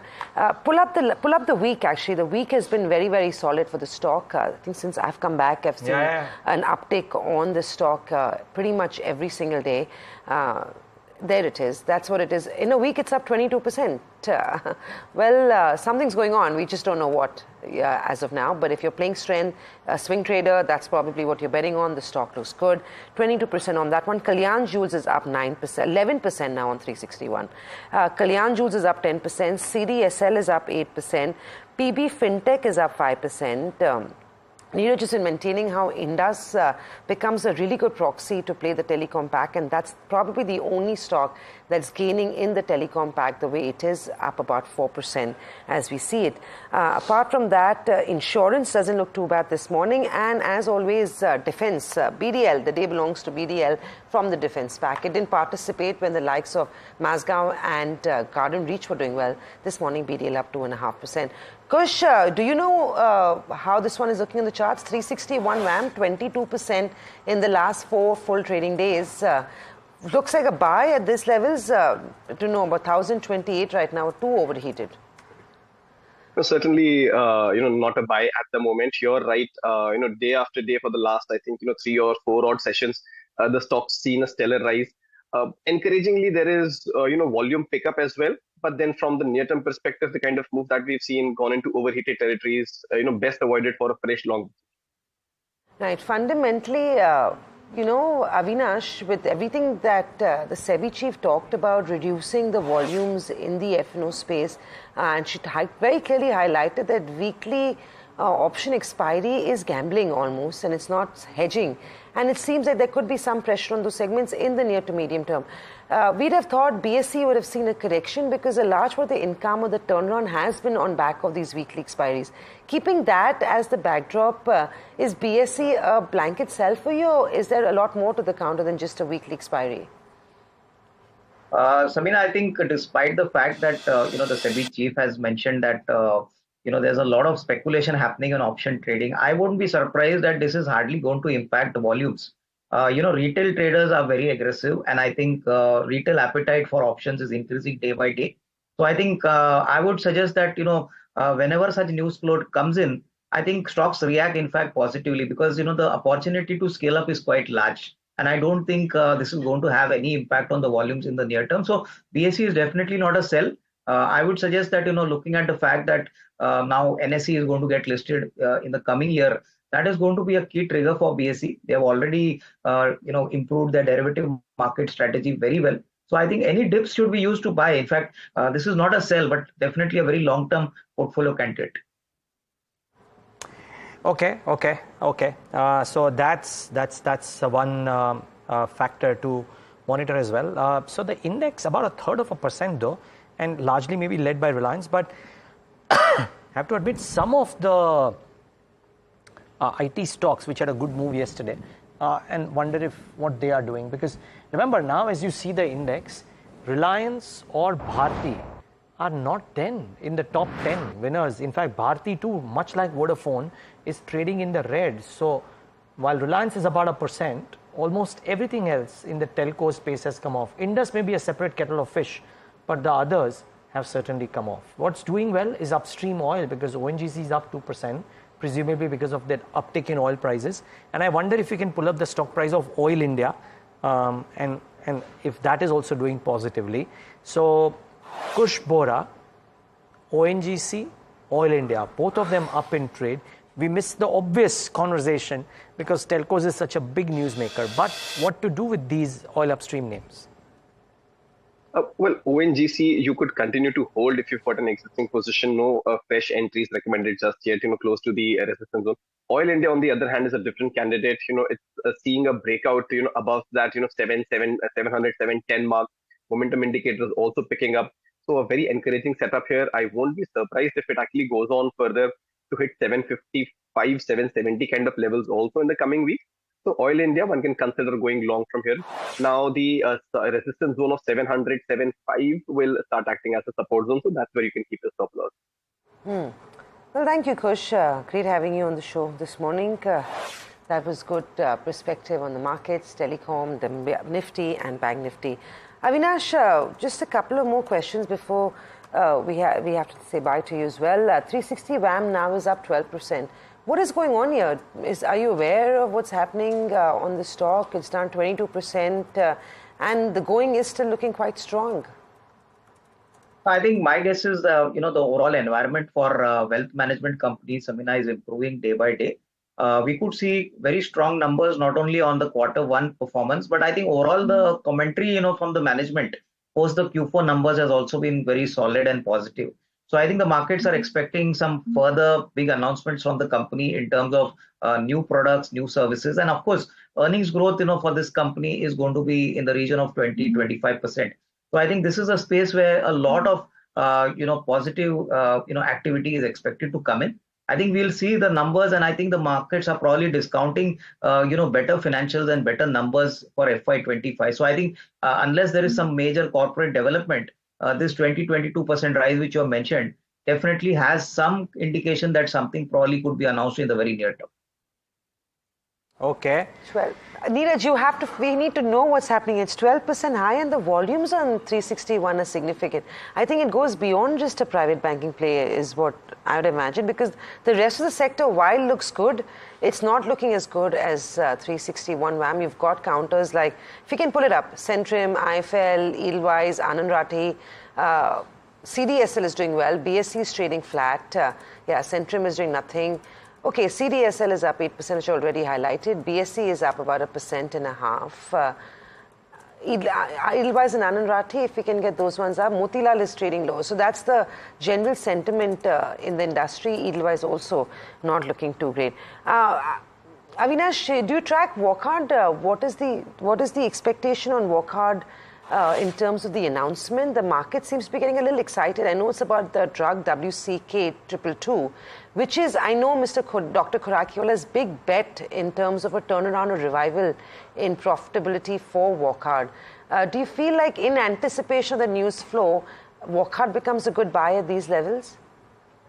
I think already, Samina, a few months back, the company made a QIP, and where there were a lot of large institutional investors who were invested in the company. So I know that was the beginning of the positive trend here. And I think if this drug fructifies successfully, then I think the next 2 years, my sense is that Walkhard would outperform in a significant way. In fact, we have always seen Walkhard struggling in terms of earnings numbers, but I think this drug could change the picture completely. So I think, we'll have to wait and watch. Some commentary is expected by mid-afternoon today. And I think hopefully if things fall in place, then I think you could probably see a significant re-rating, because even at these levels, Walkhard is down from its peak historic levels. So I think it's better to wait and watch. But yes, definitely something positive comes, the stock could get re-rated in the near term. Oh, the stock could get re-rated. You're right. The stock has already ran up quite a bit recently. You know what's good to see is of all the block deals that we've seen over the last couple of days, the one that is a standout is Sami Hotels. They were not putting out a block deal at a good big discount, and it's clearly got lapped up. So contrary to belief where a block deal happens and a stock corrects quite sharply, this one is actually up 4%. Polycab, on the other hand, is trading lower. HCL Tech is also trading flat. A quick check on Archean and CSB Bank. Both those ones saw block deals take place yesterday. Archean, after a 4% decline, is up 1.5%. The likes of Goldman have actually picked up stake in that. CSB Bank also trading with a 3% gain. Well, the market's holding well at 9:30. It doesn't look like there's any concern on the street. It could see some consolidation or, just lightening off your positions before you go into the weekend, especially after the kind of run we've had this week. But like we said, the focus is telecom, even though the stocks are not reflecting that. We'll go for a break. We'll come back on the other side. We'll talk to Nitin Soni, Senior Director of Fitch Ratings, and Balaji Subramaniam of IFL to understand the impact of these tariff hikes on the sector.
Okay, sticking to telcos and just a roundup of what this hike means and what is it that different brokerages have said before we get our guests as well post the tariff hikes. Smriti joins in with these details. Smriti, good morning yet again.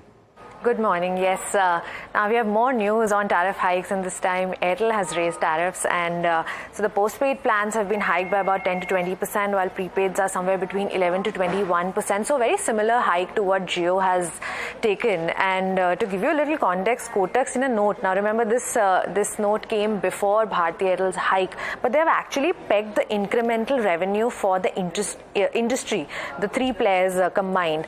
They expect about 40,000 crores of incremental revenue for the three players and an EBITDA of about 30,000 crores. So that's an incremental rise of about 18% and 25% respectively for revenue and EBITDA.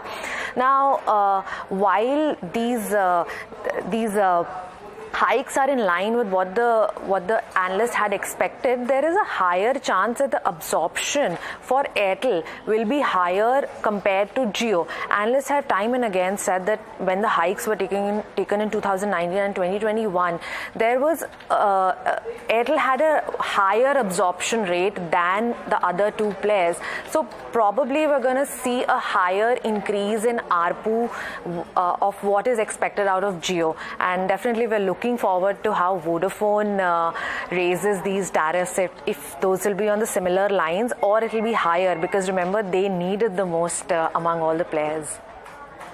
Right, that's why you are seeing some of those stocks actually trade flat. It seems like a lot of this could happen buy the rumor, sell the news. But we have with us two guests who do track the sector very closely and have a clear sense of what this means, not just from a trading and a today's stock performance angle, but goes beyond that. Nitin Soni, Senior Director at Fitch Ratings, and Balaji Subramaniam, Vice President of Research at IIFL Securities, joins in. Nitin, I'll start with you on this one. What does this hike imply? Since it's not across the plans, but it's a strong move nevertheless. You've had Bharti come in this morning with a 10 to 21% hike. Jio, of course, went and hiked 12 to 25%. This is significant because, one, while the market was expecting a tariff hike, the quantum is much higher than expected. Yeah, thanks for having me on the show. So we rate Reliance at BBB flat stable on the foreign currency IDR, and local currency IDR is BBB plus stable. I think this is definitely credit positive because we have been expecting that headline tariff hike will be coming in the market. And now the top two telcos, Reliance, Jio and Bharti, have deployed significant sum of money on the 5G expansion. So it was imminent that such a headline tariff hike will be announced anytime soon. So this is a welcome step, and we do expect their average revenue per user to increase by 15 to 20% on a year-on-year basis in the next 12 months with this tariff hike, and also along with the fact that a lot of consumers are moving to higher data plans. They are consuming more data. India is anyway one of the highest market where the data consumption is very high compared to other regions. And as I think one of your colleague was telling, I think Vodafone Idea needs the tariff hikes the most in this situation because they have been struggling to pay their the spectrum dues and the payments to the tower companies. So I think it will be a matter of time that they will announce similar tariff hikes.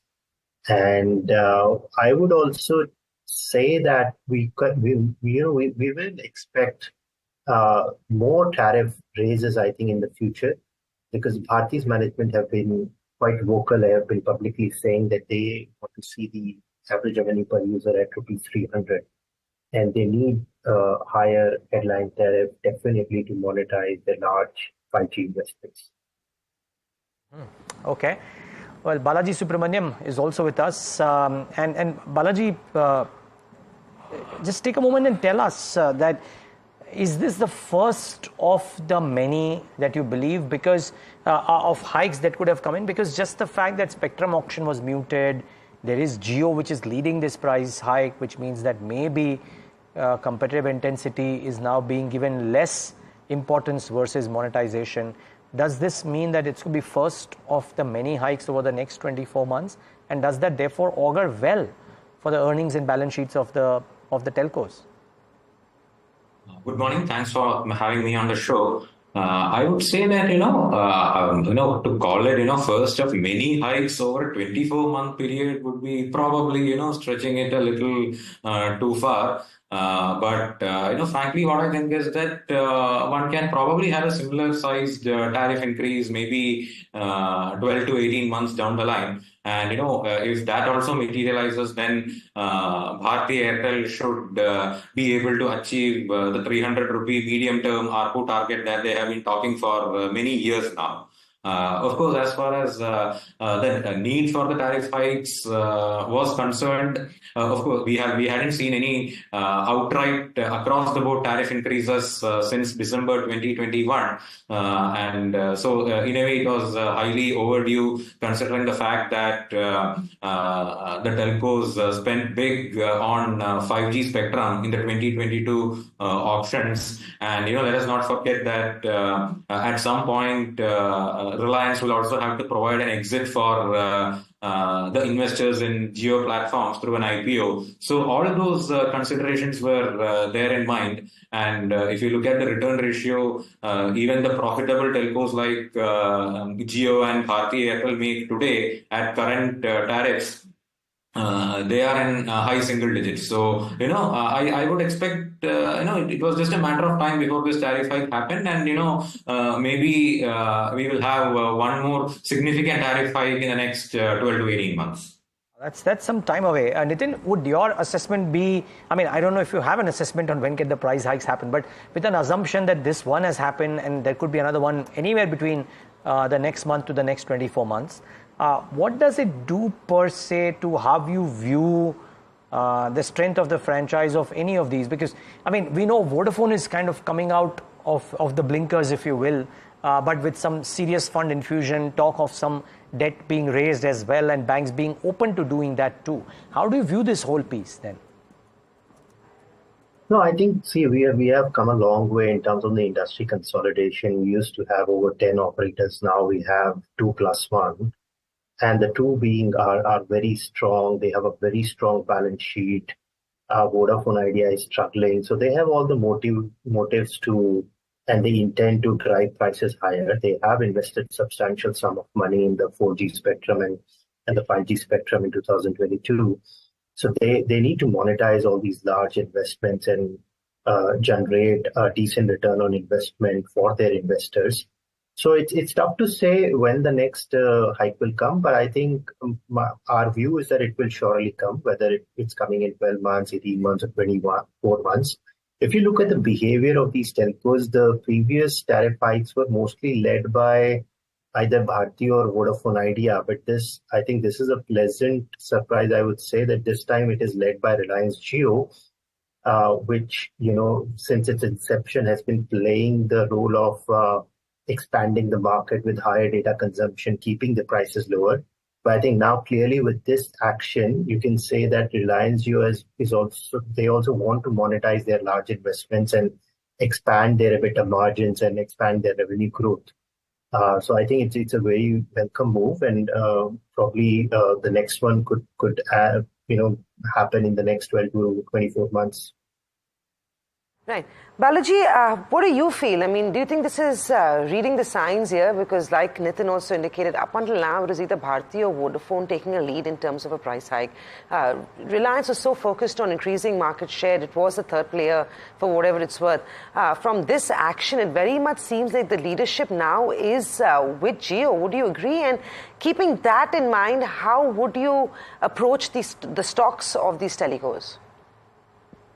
See, I would think that, typically what happens in most markets is that the leader is the one who takes tariff hikes. In India, since Reliance Jio was in market share gain mode for the initial 5-year period, Bharti or Vodafone Idea ended up playing the role of the leader when it comes to initiating tariff hikes. But now Reliance Jio has become a mature market leader, and they are still seeing market share gains, but they are more or less in a mature phase. So I think it is just right that the market share leader goes ahead and takes tariff hikes. So to that extent, it's a positive that Reliance Jio is kind of leading the way. As far as the stock price performance is concerned, I think the stocks have fallen a little bit today because of the profit booking that must have happened, because at the end of the day, the kind of tariff hikes which we have seen were largely in line with what the street was expecting. So it was not like, there was a positive surprise here. This has been anticipated for quite some time, and the increase is almost exactly in line with what most investors had in mind. So going ahead, I think at least the near-term gains of the telco stocks, especially, would be capped, because the run-up has been quite healthy in the last 3-4 months. In the space, I would think Indus Towers could still offer some value, because one, it will gain from Vodafone Idea's fundraise and 4G rollout, and two, once Bharti is done with its rural 4G rollout, Indus's FCF will improve, which in turn will result in dividend payouts getting resumed. So at this point, I would probably play this. I would see Indus as the best proxy to play the improving industry structure from a stock perspective. Just before we wrap up, Balaji, a word on Indus, because the indirect beneficiary out there. What's the view? So that's what I said. So it will. Sorry if I missed it. Yeah. Yeah, so it will benefit from Vodafone Idea's 4G rollouts, and two, as the FCF improves, the dividend also would be reinstated, because in the last couple of years, Indus had suspended paying dividends because of Vodafone Idea's troubles, and also because of the elevated capex that they were doing because of Bharti's 4G rural rollout. Now, with both these things behind, the dividend payouts should resume maybe in the next 6 to 9 months. So, we have a 6 to 7% dividend yield, as well as a 7-8% stock price appreciation potential. Okay, dividend yield, appreciation, Indus Towers features in that list, and a dip today due to profit booking, but otherwise Balaji seems constructive. Balaji, thanks for joining in and giving us that perspective. Really appreciate your time. Nitin, we are out of time completely. We have HM Bangur of Shree Cement waiting, but just one quick question, Nitin, to you. What is it that you are watching out for next when you analyzed what telcos are doing? 60 seconds, Nitin, please. I think the next leg of growth is definitely going to come from the 5G adoption. So that is the metrics we need to watch out for, that how many consumers are moving from 4G to 5G. And that is the next leg of, the driving factor for the data consumption. We are already sitting at over 20 GB per month per subscriber data consumption. But that can lead to much higher if the 5G adoption is much faster. And that will be, also driven by the ecosystem, the number of apps we have, and the number of, the data streaming, all the worlds of Netflix and video streaming. I think more and more that will drive the higher data consumption. Right. Thank you, gentlemen. Great talking to both of you and thanks for giving us that perspective, that much needed perspective, actually, what this tariff hike really means for the sector, ARPUs, and the balance sheet of the individual companies. But let's move on from there to a sector that's been buzzing with activity in the last few days. There was, of course, one M&A activity, but more importantly, it was the whole sector that has seen some buying on expectation of a revival in demand. HM Bangur, chairman of Shree Cement, now joins in. Good morning, Mr. Bangur. It's always such a pleasure to have you on the show. Mr. Bangur, the last time we talked, there was a sense that demand was slightly slow in the first quarter, higher temperatures, pre-election, there was so much going on. As we step foot into the second quarter, do you feel like demand will see a pickup? I guess there is some optimism around the infrastructure ministry, probably raw material cost. The next couple of years looks good in terms of outlook, and hence in the near to medium term, an uptick in demand is what we should be seeing. Between the last year and this year, first quarter, as I had said earlier, the demand is quite subdued. Hardly 1% growth or zero growth is there. But India is still growing at the same rate, about 7%. So cement demand for the year is expected to grow at 9% or so. Now, if the first quarter demand is low, then all the pent-up demand of more than 9%, low double-digit growth is expected in the remaining 9 months. Because the cement industry is a replica of the national growth. If GDP is growing, if India is growing, cement demand has to increase. Right. Sir, I believe in terms of data points, we've seen the transportation of cement through rail has actually gone up 11% month on month in the month of May. June also saw an uptick in terms of visible increase in demand. Historically, this is also a time when price hikes are undertaken by the sector. And with the continuity in terms of the fact that elections are behind us, is it a fair assumption for us that there will be aggressive price hikes coming in from the cement sector? Price hikes will be natural, and as I feel that not the price hikes are taken at some places, demand supply will be mismatched. Road demand, as you rightly said, cost increase is there because of more dispatches from rail. Roads cannot cope up with the demand which is there. Price rise is immediate. But I feel still that there cannot be a very big price hike. The price hike on the year as a whole will be slightly lower than the inflation. So price rise will be there, but it will not be able to beat the inflation. While I know there would be a price hike, the monsoon has set itself on us as well.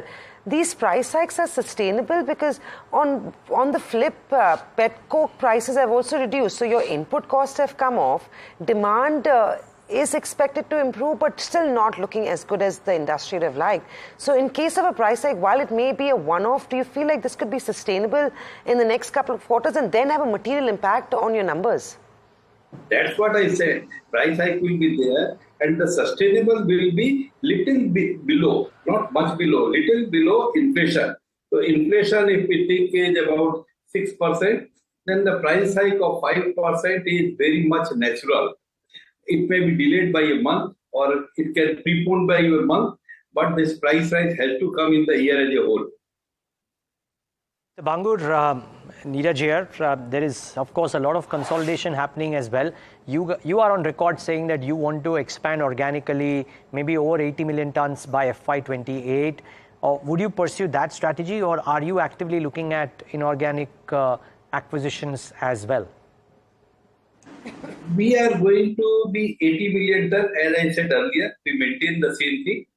And even after that, if we find some good opportunity, we are not totally off the radar, but with the aggressiveness in the market for acquiring capacity, our hands may remain full with 80 million tons.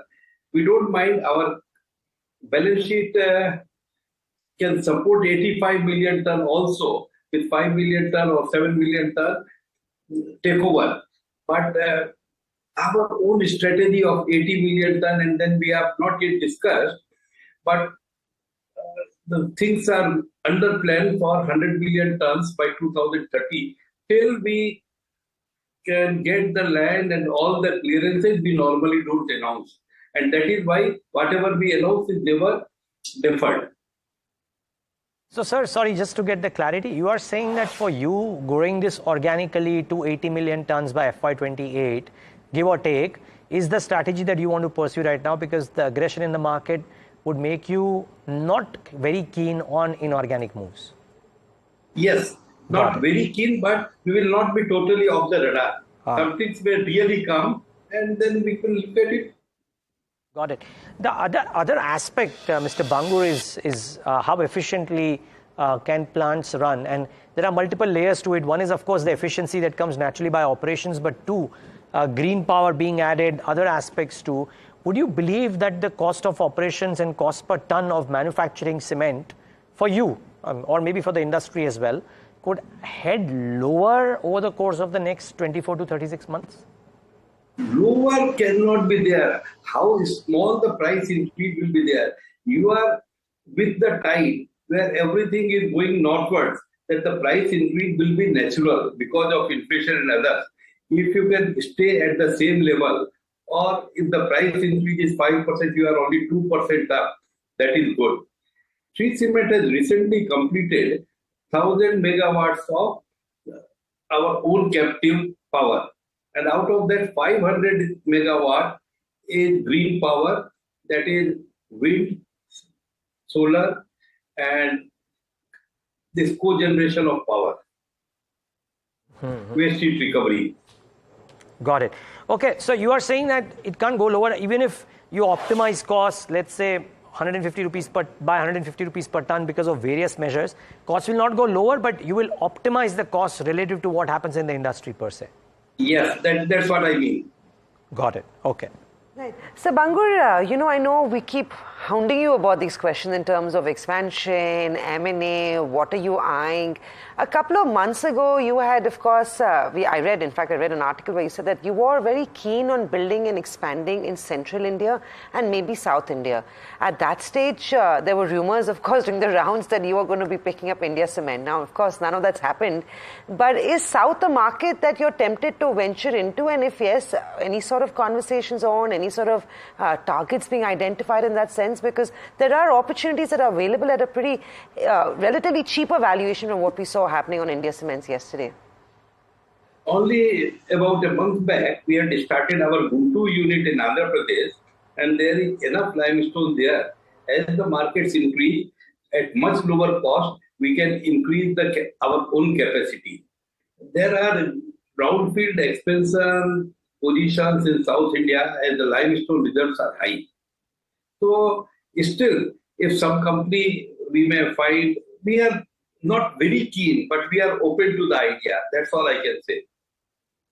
Just a quick update. How is it going with the inorganic expansion that you had undertaken in Dubai, in UAE? You want to bring us up to speed with how business is looking there? UAE, now the market is good. UAE economy has improved, and UAE plant is running at almost 100% with reasonable margin. Okay.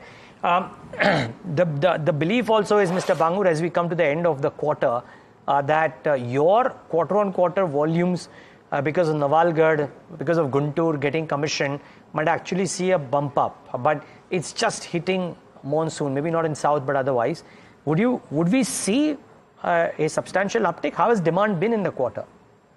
The demand in the quarter was flat, but still we are up by about 6 to 7%, partially because of the new capacity.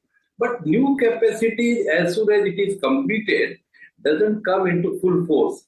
That will take about 6 months. You have to develop the market, you have to develop the logistics, only production capacity is there. So it will take about 6 months or so before the new capacity can be fully leveraged. Okay. In which case, will we continue to see, because you may not be at full capacity utilization currently in quarter one, will we continue to see this optimum capacity utilization and thereby higher volumes in the quarters to come? And do you reckon that demand will support that? I know you started off talking about demand. I'm just trying to understand because you have newer capacities coming on stream. Will demand support higher utilization levels, sir? Demand in the country is dependent on GDP growth. As all sources say, the GDP growth will be 6 to 7%. Demand earlier was about 1.5 times the GDP growth. Now it is 1.3 times. The GDP growth demand increase in cement can be a safe bet. So if 7% or 6% is there, 8 to 9% is the yearly growth expected. First quarter growth was subdued. It must be making up in the next quarter. So I expect 10% demand growth, which is substantial demand growth. All the production from everyone will be, the country will be able to absorb. So we are very bullish about the future demand. Will we see price hikes, sir, if demand is so strong? I mean, in the near term? Price hike will not be there. Demand is very strong, but the capacity addition also has been strong. So we will be expecting price rise of about 5% or so, little below the inflation rate, general inflation rate. That is what I expected, and that is what most likely scenario as per my understanding. Got it. Great. Mr. Bangur, such a pleasure talking to you, sir. Thank you for taking the time out and all the best for the quarters ahead. Thank you, sir. That's the view from Shree Cement.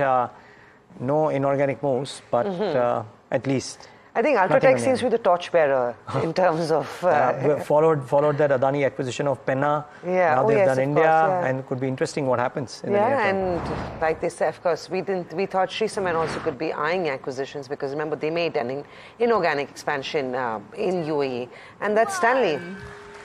Congratulations.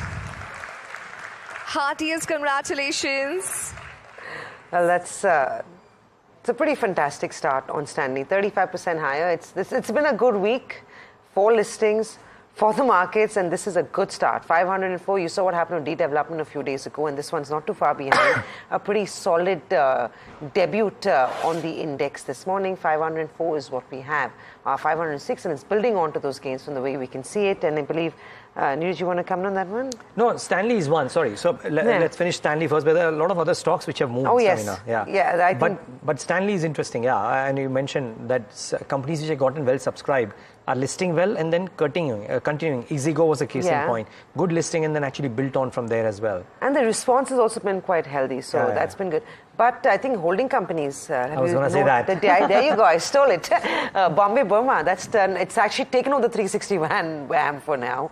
11%. I think the theme is back from what we saw early this week, where I was, of course, missing in action, so you might want to talk about that. No, just that Chola is the other one, 5% higher in trade. And if indeed this, again, a regulatory action of price discovery leading to this enthusiasm in some of these stocks, but Chola and Bombay Burma at the very least are doing well. Maybe some of the others. Let's pull up Rajapalayam Mills. Let's pull up Maharashtra Scooters and some of the others and wonder if they have also reacted.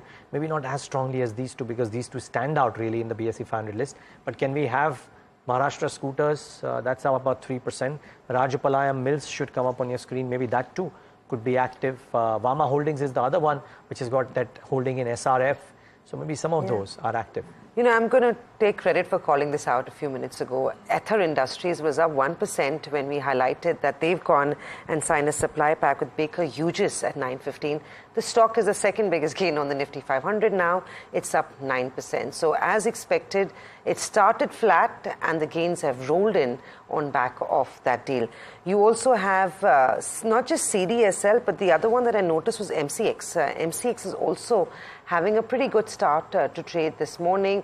Good gains on that, 4% higher. India Cement, we had thought that the rally would be topping out after a 25% up move that's come at a good price action yesterday. The stock is still seeing traction, 4.5%. Despite it being an expensive counter, the stock is up and about at 300 plus levels is what we have. While we're at it, Ultratech, let's do a quick check on that too. That'll give us a sense of how both those counters are playing out. Ultratech is trading flat, so I guess it's a win-win in terms of India Cement. I guess you can't have two winners in a deal such as this. You have one guy that wins and the other guy that relatively loses. And I think the buyer in this one is maybe getting criticized for the expensive valuation that they could have potentially paid. But if you're a minority shareholder of India Cements, I'm guessing you're going home laughing. Yeah, most certainly. And the promoter is also going home laughing for now. Okay, we take a break. Up next, we're going to be talking at length about the reason why today is a big day, and that's the bond markets. We'll be joined by Manpreet Gill of Standard Chartered on the other side of the break, and then Jeremy Zook from Fitch also on the same topic. Stay tuned.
Welcome back. You're watching India Market Open. It's turning out to be quite a solid Friday in terms of trade. The Nifty, after 3 straight days of making new record highs, makes another record level in opening trade this morning. 24,138 is what we have, 0.3% higher. It's trading in a tightish sort of range, but with a very clear positive bias. The broader markets, unlike the last few days, are actually outperforming the benchmark today, with the mid-cap, small-cap and the micro-cap index actually doing relatively better.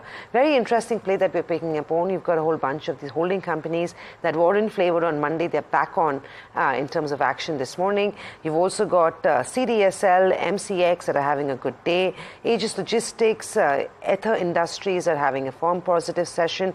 Indus Towers, if I can pull that one up, it's the star performer across the telecom space. That's Ether. Indus Towers is up 4%. Vodafone Bharti is seeing some profit taking after a strong up move in the last few days. Polycab saw that big block happen. The stock is down 4.5%. Sami Hotels, on the other hand, is looking good on back of the supply getting slapped up pretty much immediately this morning. Well, apart from that, a few other names that are seeing some pressure. So Route Mobile, after yesterday's up move, is seeing profit taking. Vodafone, like I said, is down about 1.5%. Some of your banks are seeing some weakness as well. NBFCs like Motilal are seeing some pressure, while the likes like 361 WAM continue to trade quite well. Fertilizers took it to the chin yesterday. They were down anywhere in the range of 6 to 8%, but this morning there's some recovery that's playing out in these stocks. So your GNFC is trading with a gain of 3.5%, and the rest of the fertilizer pack as well, not doing too badly as we see it. But clearly what you're seeing is not just gains, the gains or recovery after a fall that these counters saw in trade yesterday. Well, apart from that, you've also got some of those metal names not doing too badly. So the likes of a SAIL are having a pretty decent start. Central Bank of India. So PSU banks seeming to be in a little bit of a focus as well this morning. The Nifty itself is up 88 points, down up 0.4%. In terms of the breadth, the bias is on the upside. Tata Motors at 985, that continues to gain for the second straight trade. Remember, they talked about how their focus remains on splitting their businesses and how they would be taking Tata Motors EV to the world, as it is better in terms of price. It is relatively more price competitive than what we see in markets like the US. So we've come a long way on Tata Motors as well. Tata Steel not doing too badly. FMCG stocks like Britannia, Nestle also having a positive morning. RIL also up 7.5% so far this week. The stock is up another 1.5% this morning. Yeah. And off from the highs, maybe Reliance today, but still doing okay for itself. Samina spoke about Stanley and D-Development. So D-Development is down today a little bit. Watch out for that. Aegis Logistics has gained a little bit. And we were talking about the holding companies. I think Pilani Investment is the other one, Samina. Up about 7%, has hit an all-time high. It's taken over a decade, if not longer, for this one to move. So yes, we're going to enjoy the small gains on this one. But we've harped about this all the way going back to September, and we continue to do so. But today is the day when India's bond has debuted on the JPM Emerging Market Bond Index. Manpreet Gill, Chief Investment Officer of the MENA region and Europe at Standard Chartered, joins in with his view on it. Morning, Manpreet. Thanks for joining us. Manpreet, it's a moment of pride for a lot of us sitting on the side where as India debuts on the JPM Bond in Emerging Market Bond Index. First of many to come. I believe this would nudge the likes of Bloomberg and maybe even Barclays going ahead. But do you think this is well deserved, and what does this mean in sense of flows coming in? Because while this will encourage passive flows, active flows should have been coming in any which ways, because India is one of the best performing papers in the emerging market pack. Good morning. Certainly an exciting time for all of us, both as Indians and, of course, as investors. But you're right. I think there's a difference between active and passive flows. Active flows can opportunistically come in. That's always been the case, right? And I think that's more about the regime that in terms of allowing foreign investors. But the passive flows are important because that's what allows a more significant amount of flows to come through on an ongoing basis. Obviously, that means that there's much more attention, there's much more capital inflows, potentially helps sort of impose more of a cap on bond yields than would otherwise be the case. So in terms of just bringing in a significant amount of capital flows, those passive flows are important. But as an opportunistic idea, absolutely. I mean, we've been excited about this since the end of last year, where we've highlighted as one of the potential trades, because during this inclusion process, usually ahead of it, is where you tend to see, a lot of those flows take place. So we think we're already in the middle of what's an exciting period for a bond that looks absolutely, in our view, very interesting relative to emerging market peers. What are clients saying? If I had to ask you this very very directly, are all your clients investing in Indian paper at this stage? What is the feeling outside this country?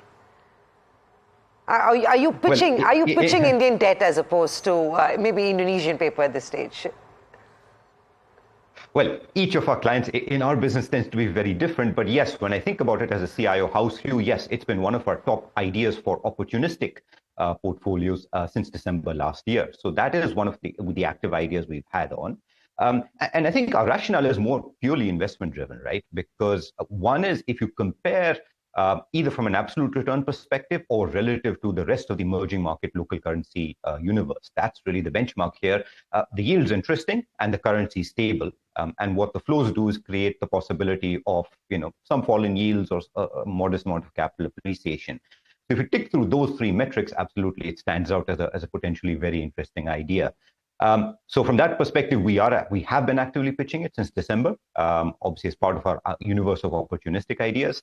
I think the yield and the currency stability, those very much remain in place. I think the key question is now that we've got to the point of where index inclusion starts, whether that there's more to come in terms of potential capital flow tailwinds, or whether we've already experienced some of those. I think that's what we'll be focused on the second half of the year. But for now, it's an idea we very much have open and actively talking about.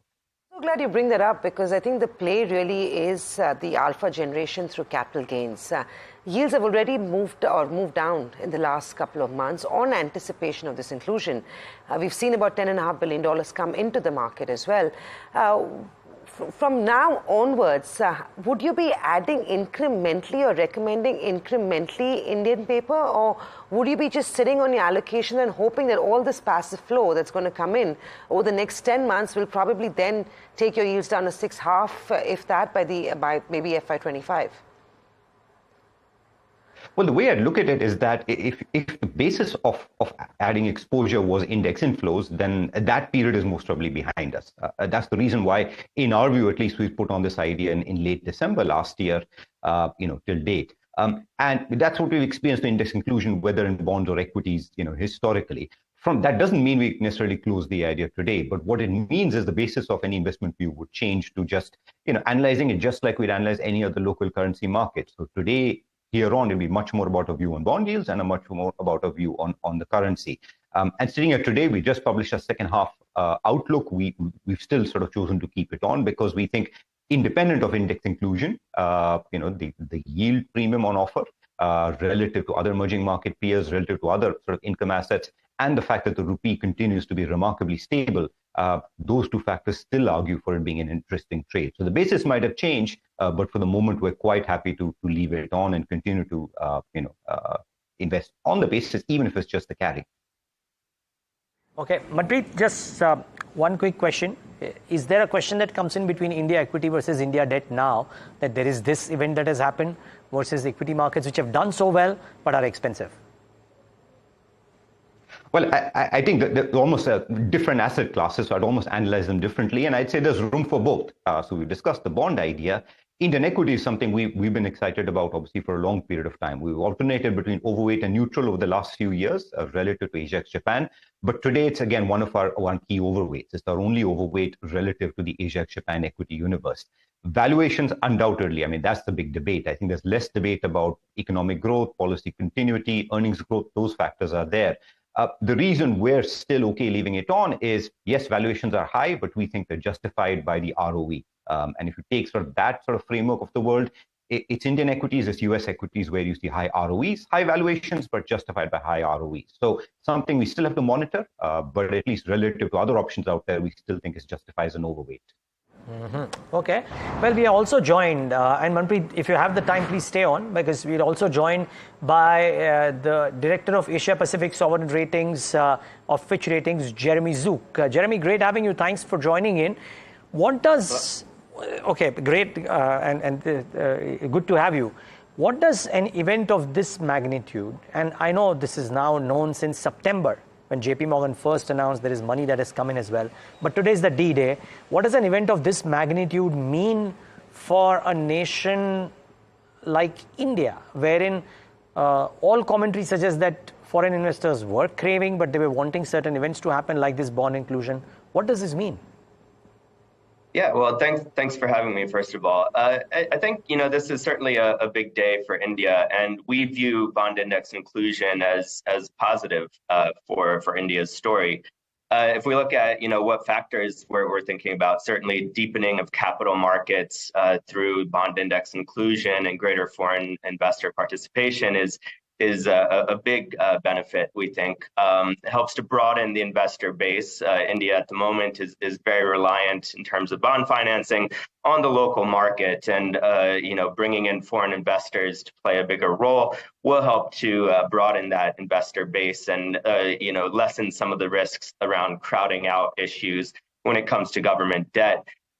We think it will help also in terms of financing India's modest external current account deficit at the moment. It does help bring in some greater external flows that helps on that external financing side. I think, over the medium term as well, generally we do see positive trends when it comes to bond index inclusion and government policies in terms of pursuing sort of a continued prudent fiscal and monetary policy framework. So we think, all of those factors are quite positive. I guess in terms of the credit rating, though, when we think about those positives, those are relatively medium-term issues, and so the near-term upside to the credit rating itself are somewhat limited from this bond index inclusion. Jeremy, but would you agree, as compared to our emerging market peers, Indian paper, and this is numbers that we've seen, has been the best performing asset in the emerging market pack in the recent past? Our economy is relatively stronger than most others. Policy continuity is visible for everyone to see. Inflation seems to be contained, and we don't even seem to be too dependent on FPI flows, at least in the equity market arena.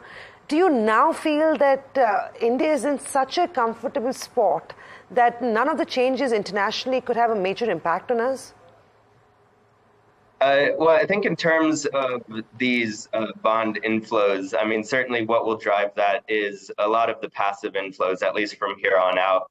And those, we think will be beneficial. I mean, I think so far we have seen a decline in bond yields in recent months. That has been sort of a lot of the front running of this bond index inclusion from active investors. And so that has brought down yields. And so perhaps in the near term, some of the further declines in yields is perhaps a bit more limited, but still we could see some modest improvements in financing costs for the government. I mean, certainly in terms of the domestic situation, policy continuity following the election, despite the somewhat smaller margin for the coalition government, is, I think, a positive for foreign investors. Beyond that, of course, you have India's very strong growth story. And so those domestic factors should play a supporting role in attracting some of those active flows, especially. Of course, there is foreign investors do pay a lot of attention to global market volatility as well. So that certainly is a potential risk. Right. Manpreet, all the money that we've been talking about that's been finding its way into the Indian bond markets already has about 10 odd billion. There could be 40 more coming. What is the nature of this money? Is this going to be sticky money? Because up until now, what we've seen is money that comes in is arbitrage or hedging money, right? Do you feel like this is the very first time that significant long-term money is going to be coming into India and could be the start of much more to come? Well, yes, and I think the nature, it's a great question, right? Because the nature is different in two ways. I think one is exactly as you described, if it's index linked, it would tend to be stickier by nature because as opposed to taking, as a global manager, an off-benchmark bet that's binary on or off. You're more likely to talk in terms of overweights and underweights. So scaling the flows, that's something which will happen as part of day-to-day market operations and views. But a negative view might be just less than usual as opposed to zeroing out, for example. So larger, stickier, longer-term capital. But the second is, I think, related to the previous conversation, the focus is likely to be slightly different because, we're used to obviously the equity conversation, which is more about growth. But on the bond side, the focus is much more likely to be on the yield available, the inflation outlook, the fiscal balance, and currency stability. So very different conversation, different type of investor. But all of these, to my mind, are good conversation to have. They're all signals of maturing and deepening of the market. So yes, different type of investor, different type of conversation. And I think that's really the way I'd be looking at it from this point forward. Okay. Jeremy, Samina asked this to you, but I'm just kind of maybe wording it differently. I just wanted to understand from you. Indians globally remitting money year after year, and that is one stable flow. Now the bond market flows come in because we know that from whatever I read, that Bloomberg and some of the others will also include at some point of time the Indian bonds in their indices as well. So that end of the flow is stable, and if indeed growth stays stable, then it's a matter of time before FPI flows also trickle back despite the valuation. So that plus the RBI having the ammo even right now with the reserves that the Reserve Bank has, and the fact that the government has spoken about a glide path which they might overshoot in the budget as it comes, right? So do you reckon that there needs to be a relook for the ratings that a country like this has? Why or why not? So we constantly monitor the ratings and the drivers of those ratings. So certainly we've seen some positive momentum when we look at some credit metrics in India, especially around GDP growth and external finances. Public finances, we still see as a bit of a constraint, even though, as you mentioned, we have seen some significant improvements there as well.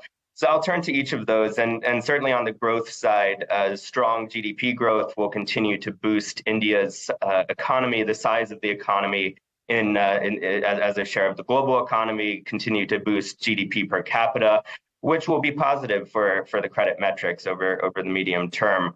External finances, over the past decade, we've seen quite a transition away from India being in the fragile five to now being in a very strong external finance position, modest current account deficits, relatively stable inflows, and the very large FX reserve buffers that the RBI holds. I think when we look at the public finance metrics, though, and we have to think about this relative to peers as well, because that is how we position our ratings to a large degree. If we look at India's fiscal deficit, while we have seen certainly a glide path down, and the government is showing very strong commitment to meeting its fiscal targets, deficits on a general government basis are still about 8% of GDP for this fiscal year. And that's compared to about 3% for peer medians. Debt is just over 80% of GDP compared to 55% for peer medians. And so a lot of those fiscal challenges still remain. Now, I think we are seeing progress on the fiscal front. We do expect that the government will achieve certainly the 5.1% that it set in February. And we think there may be a lower target set in the budget in July. And we do think that they will be able to achieve the 4.5% in FY26. So these are certainly positives, and that's something that we're watching quite closely in terms of how we see the general government debt trajectory over the medium term and whether that can be put on a more steady downward trend. I mean, just one quick question, just moving away from India's inclusion on the JPM index and keeping the focus on budget, fiscal prudence, and of course the fact that what we've heard is BJP's coalition allies have been asking for financial packages for their respective states, and that was almost a given. Are you concerned? Are you worried that this could take a drain on our fiscal? Well, I think we'll have to wait to see what comes out in the budget. I mean, our view is, especially this year with the larger than expected RBI dividend, that there is some scope for the government to use those funds to increase spending in certain areas while still maintaining the 5.1% deficit target, or perhaps even lower in the July budget.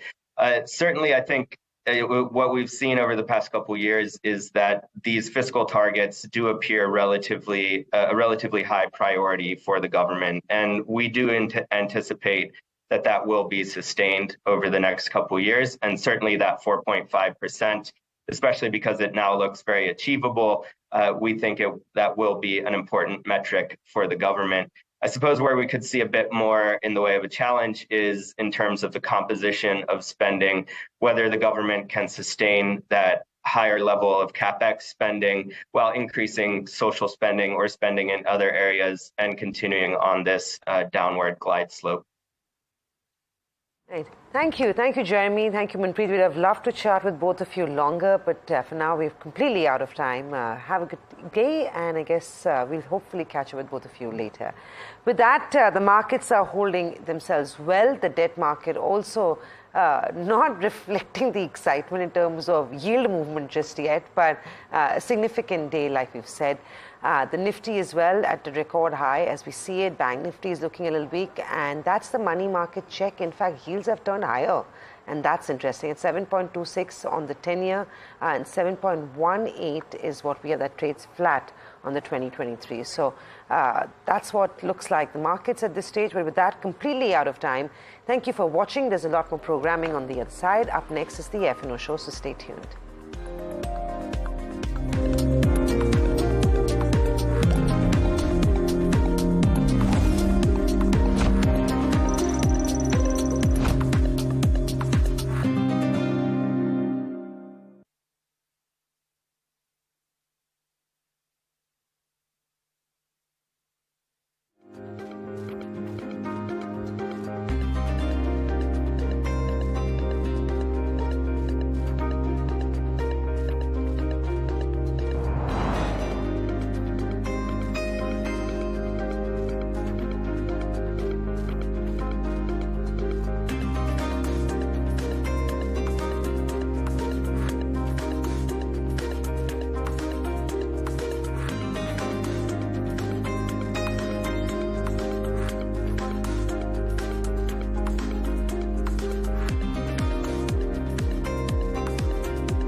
Benchmark indices continue to trade higher after opening at record highs. Sensex crosses 79,500 while the Nifty trades above 24,100. Big news coming from the telecom space. Bharti Airtel has raised tariffs by 10 to 20%, followed by a hike by Reliance Jio. Revised tariffs will be effective from July 3rd. The SEBI board meeting outcome takes center stage. The regulator says it's open to review the weekly options derivative products if required to reduce speculative trading activity in the markets. And a stellar debut on the bourses for Stanley Lifestyles. The share lists at a 35% premium to its issue price. And a portion of the roof of the Delhi Airport's Terminal 1 has collapsed on cars in heavy rain today morning at around 5:30 a.m. At least 6 people are injured.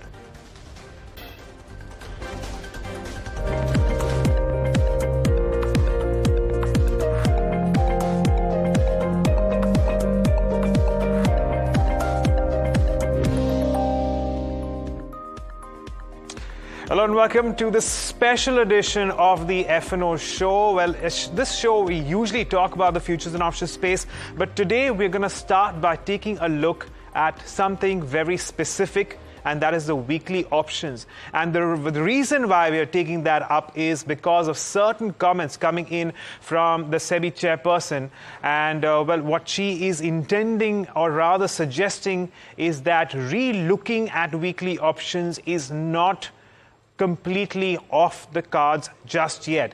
Before I take that up, a very quick look at the markets. And well, at the moment we are seeing continued gains, even though they're subdued. And well, you know, the Nifty continues to march higher and make new life highs.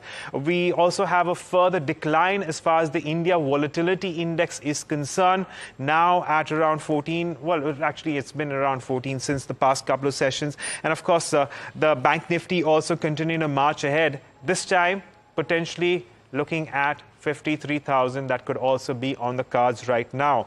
Now, let's shift focus to the big topic that we have at hand at the moment.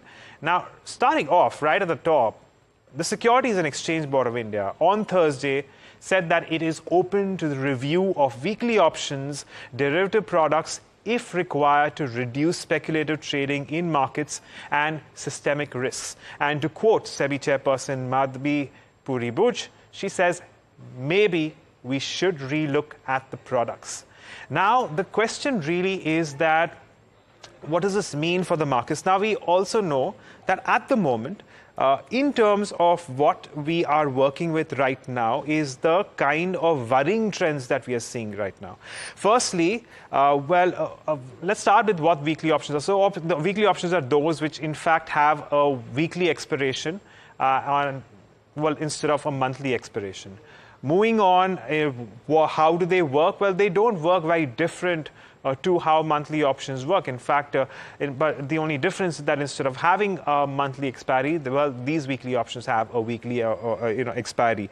In terms of risks, and that's something that we want to talk about now, is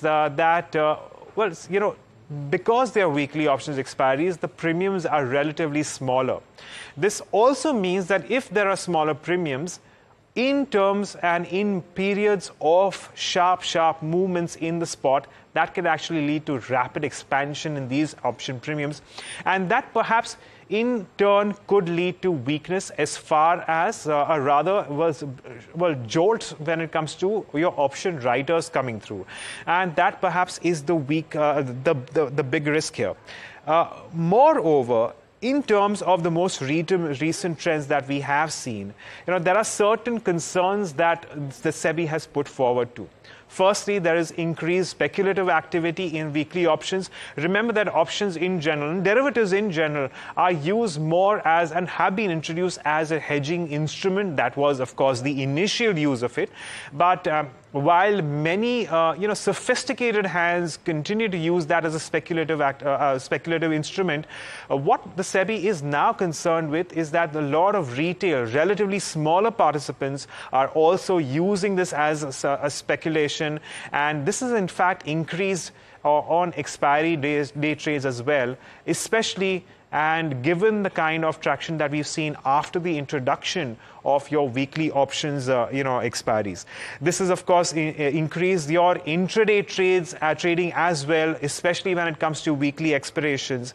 And this is very evident in the kind of numbers because, according to SEBI, the share of individuals in option tradings, in the weekly options trading, has risen from 2% all the way to a whopping 41% in the last 6 years. And this number was a surprise to many. A 41% participation at the moment is from individual investors and not necessarily just your institutions. It's no wonder then that a lot of, I would say institutions from abroad are now also taking interest in India. We've already spoken about the fact that only 1 in 10 option traders in India are profitable. Leave aside even beating markets, but that have, of course, has had a bearing on the kind of returns. And based on that, let's talk about the risks associated.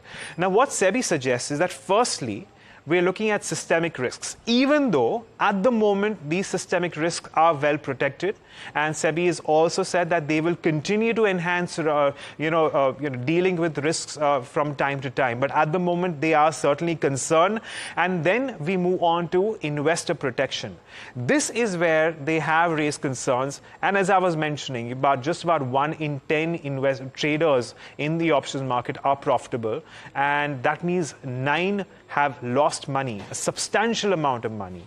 And if they do in fact lose money, this also perhaps in the long run poses a macroeconomic challenge, and that is the potential impact on household savings.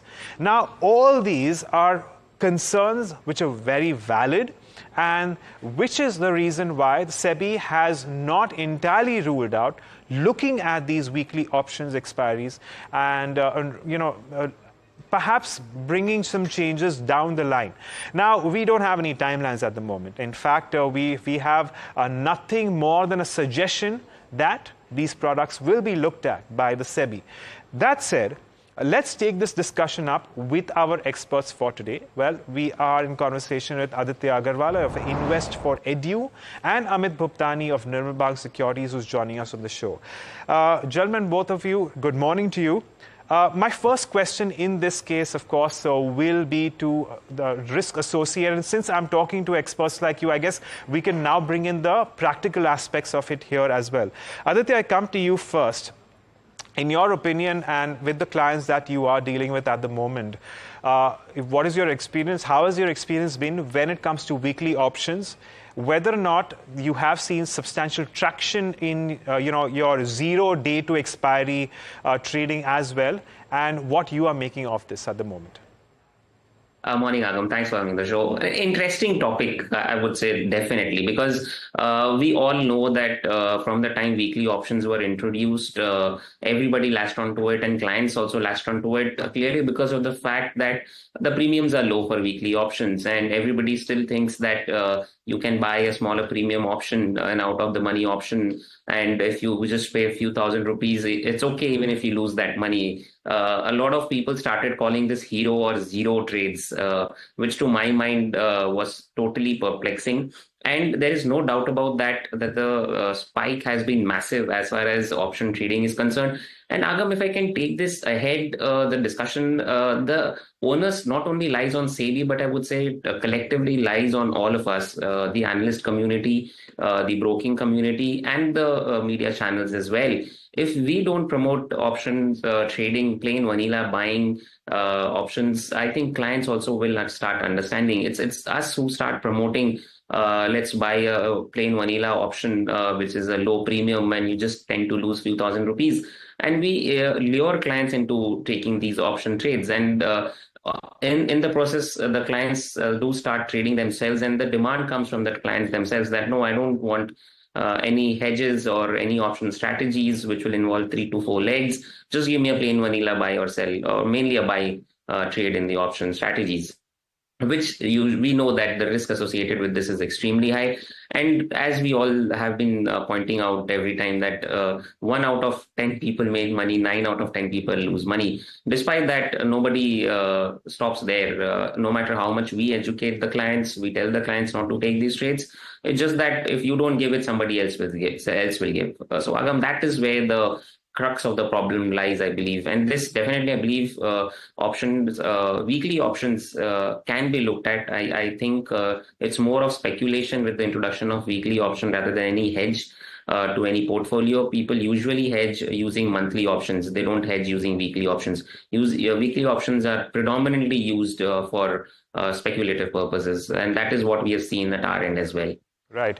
Fair enough, Aditya, points taken. Thanks for that insight. Amit, what about you? What has your experience been with respect to these weekly options where we've been about a little over a few months in now? And how has your experience been? What are the insights that you can give us at the moment with respect to these aspects? Good morning, Agam. So if you look at the overall aspect, firstly, there will be a good step from the SEBI to look after the revision of this weekly option. Now we have seen that before the weekly option, when there was a monthly option between the Nifty and the Bank Nifty, there was a lesser time when both of the index used to move on the contra front.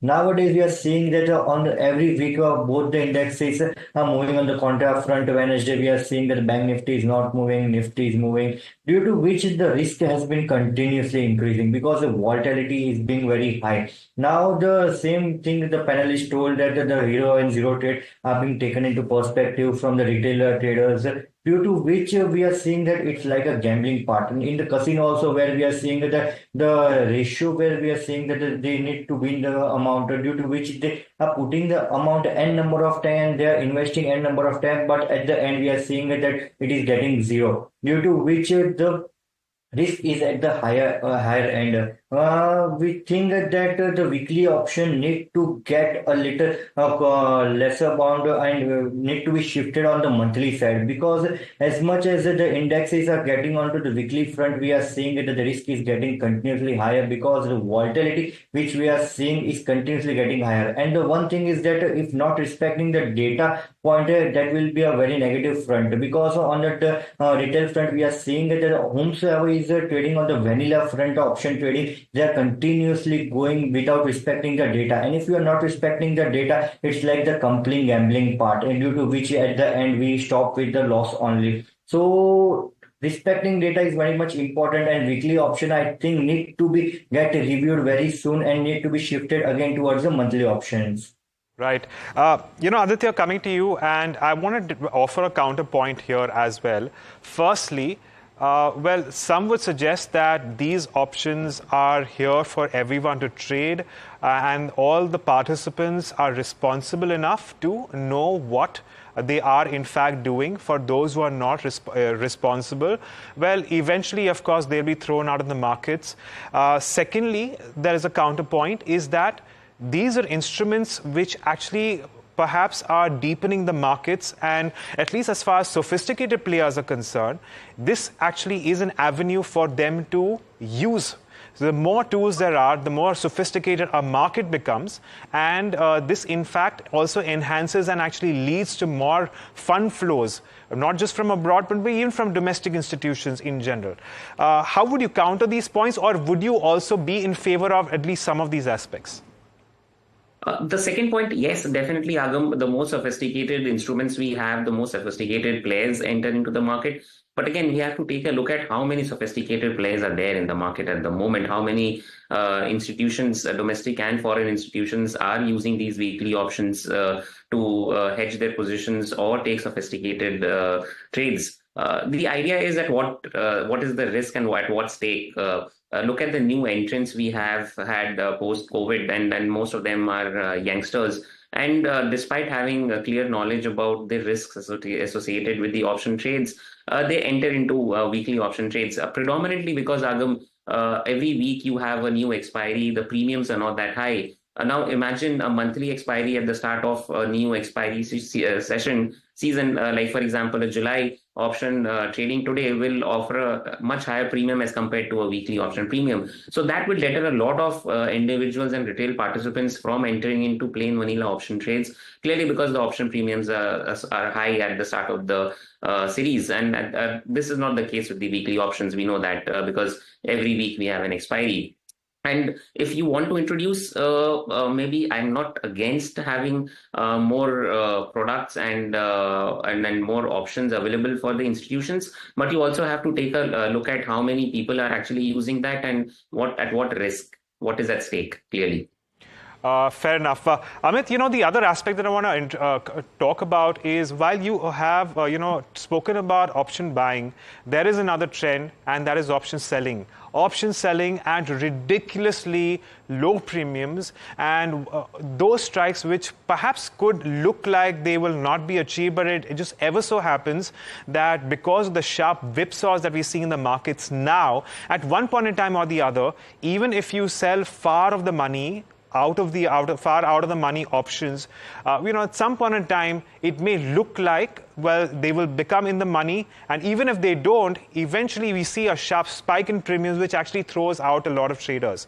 My limited point in being here is that option selling, even among retail participants, is becoming extremely, extremely popular.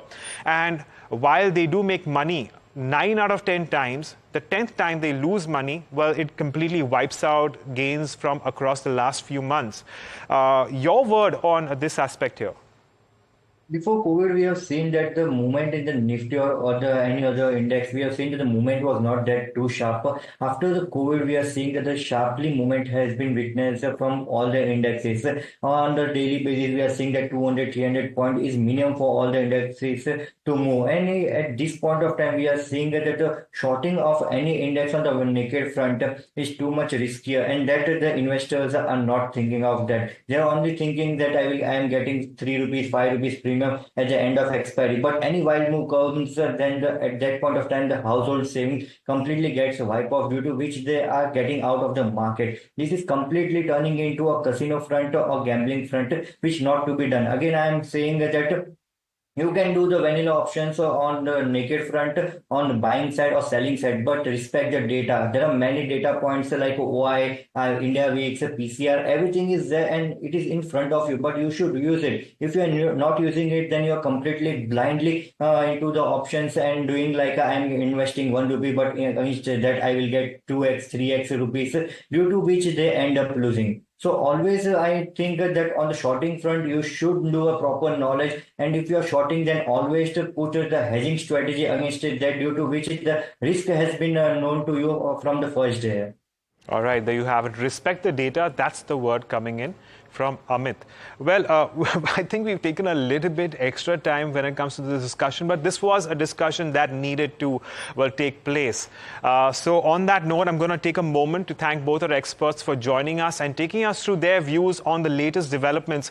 Do remember a quick disclaimer that the SEBI has not put in any rules just yet. They've only suggested that they're going to re-look at these products when it comes to the weekly options expiry. Once again, thanking our experts for coming in and giving us their insights into how things are in fact panning out. Well, on that note, it's time for a quick break. But before that, tragedy at Delhi Airport. A portion of the roof of Delhi Airport's Terminal 1 has collapsed on cars in heavy rain today morning around 5:30 a.m. At least 6 people are injured. Union Minister of Civil Aviation Ram Mohan Naidu said he was personally monitoring the roof collapse incident at the Delhi airport. Listen in. A section of the canopy, which is outside of the airport extension of the airport building, has collapsed due to heavy rains that has been happening since the night. And we want to express our condolence to the life that has been lost in this tragic incident also. And along with that, 4 people have also been injured. So we are taking care of them right now. As soon as the incident happened, it has come to our notice, and we have reacted immediately. We have immediately sent the emergency response team, the fire safety team, and also the CISF, NDRF teams. Everyone was available at the site, and they have done thorough inspection so that no other casualties are there or no other injured are there, which are stuck in the collapse.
Welcome back. Stanley Lifestyle is in focus. The company made a stellar debut on the last street, listing at a 34% premium to its issue price. We caught up with the management of the company and we asked them about growth outlook for FY25. Listen in. It has been a long wait, and I think we have kind of understood this business by doing a proof of concept in Bangalore. We have been in the Bangalore market for over 2 decades now. We started expanding our stores with all the 3 brands that we have about 4 or 5 years ago. And today we have covered the geography of Bangalore. We have done the proof of concept. All our stores are profitable. So we want to continue expanding in different major cities of the country. We follow RERA data. We understand where the housing is coming, where the premium luxury housing is coming, and we want to do cluster-wise growth going forward. So we expand from probably 62 stores to about 100 odd stores. That's the plan what we have. Right. Mr. Pradeep, my next question is for you. With the kind of store expansion and geographical expansion that you're planning, what is the kind of revenue growth that you're expecting, one thing, and what is the kind of same store sales growth that you're aiming at, and, what is the break-even cycle like for these new stores that you'll be expanding in? Sure. So see, historically we have, expanded, almost added about 12 to 15 stores every year, and maybe that's the run rate. Depending on, again, market, there is no hard and fast rule. We will look at the market opportunity, the real estate cycle, premiumization trend, and then decide. And I think historically we have grown, a long-term average of almost about 20% CAGR approximately. And we think that's a good number to chase, and that's a very healthy trend that we see. In terms of my SSSG, I mean, there has been, SSG has been growing because of, we moved from selling pure sofas or recliners to now moving into a complete home solution, which we are offering now. So that is helping me capture more spend from the customer, from the same store and from the same customer. So my SSG is really, doing great in terms of different formats that we have. So that's my SSG, increasing strategy. And yeah. Okay, Mr. Sunil, coming back to you, in one of your interviews, you've said that you're kind of aiming for 1,000 crore revenue in the next 3 years. If you can break that down for us in terms of segmental revenue, what will be the breakup? So currently our business is about 20% coming from B2B sales, which we actually produce sofas and supply to international brands and also automotive seats to car companies. 80% is coming from B2C. We see this similar trend going forward. To double our business in the next 3 to 4 years is our target. Very organically, without losing sight of the profitability of the company. We want to do this organically. So in terms of split in between all our 3 brands, right now we are even. All the 3 brands that we have are giving us a uniform amount of business, and I think that trend also will continue. Understood. And, with the kind of store expansion and revenue growth, what kind of margins are you expecting going forward from a near-term perspective and from a longer-term perspective? Because your EBITDA margins are around 18 to 20% now. And if you expect them to grow, what will be the levers that you're looking at? Sure. First, I would like you to understand that we are not typical trader retailers. We are retailers. We manufacture, we own the brand, we design, develop, manufacture and retail. So it is a fully, what you call as expanded kind of a business. So for margins, what will happen is once we get the scale, we start enjoying better margins. We are still not yet got this kind of scale that we expect to get in the next 2-3 years. So our margins should start expanding with scale. That's how we look at our business. Our target is to kind of constantly keep expanding our margins as we go forward. Understood. And, in terms of all your 3 businesses, that is Stanley Life Next, your Stanley Boutique and Stanley Sofas, what are your plans with respect to a longer term perspective, let's say 5 years down the line? And which one of this is more margin accretive for you? So I think, as I mentioned, all 3 are running on an even keel right now, depending on the opportunities that the market gives us, depending on the cities, depending on the development, the urbanization that happens in our country. We plan to expand in all the 3 ways. Finally, I believe that for us, the most luxury business, that is Stanley Level Next, should be the what you call as the highest profitable business, because there we are able to kind of give a complete home solution. And that is what is something that we're very excited about going forward. But at the moment, like I mentioned, all 3 are running uniformly. So we are quite excited to run all the 3 businesses.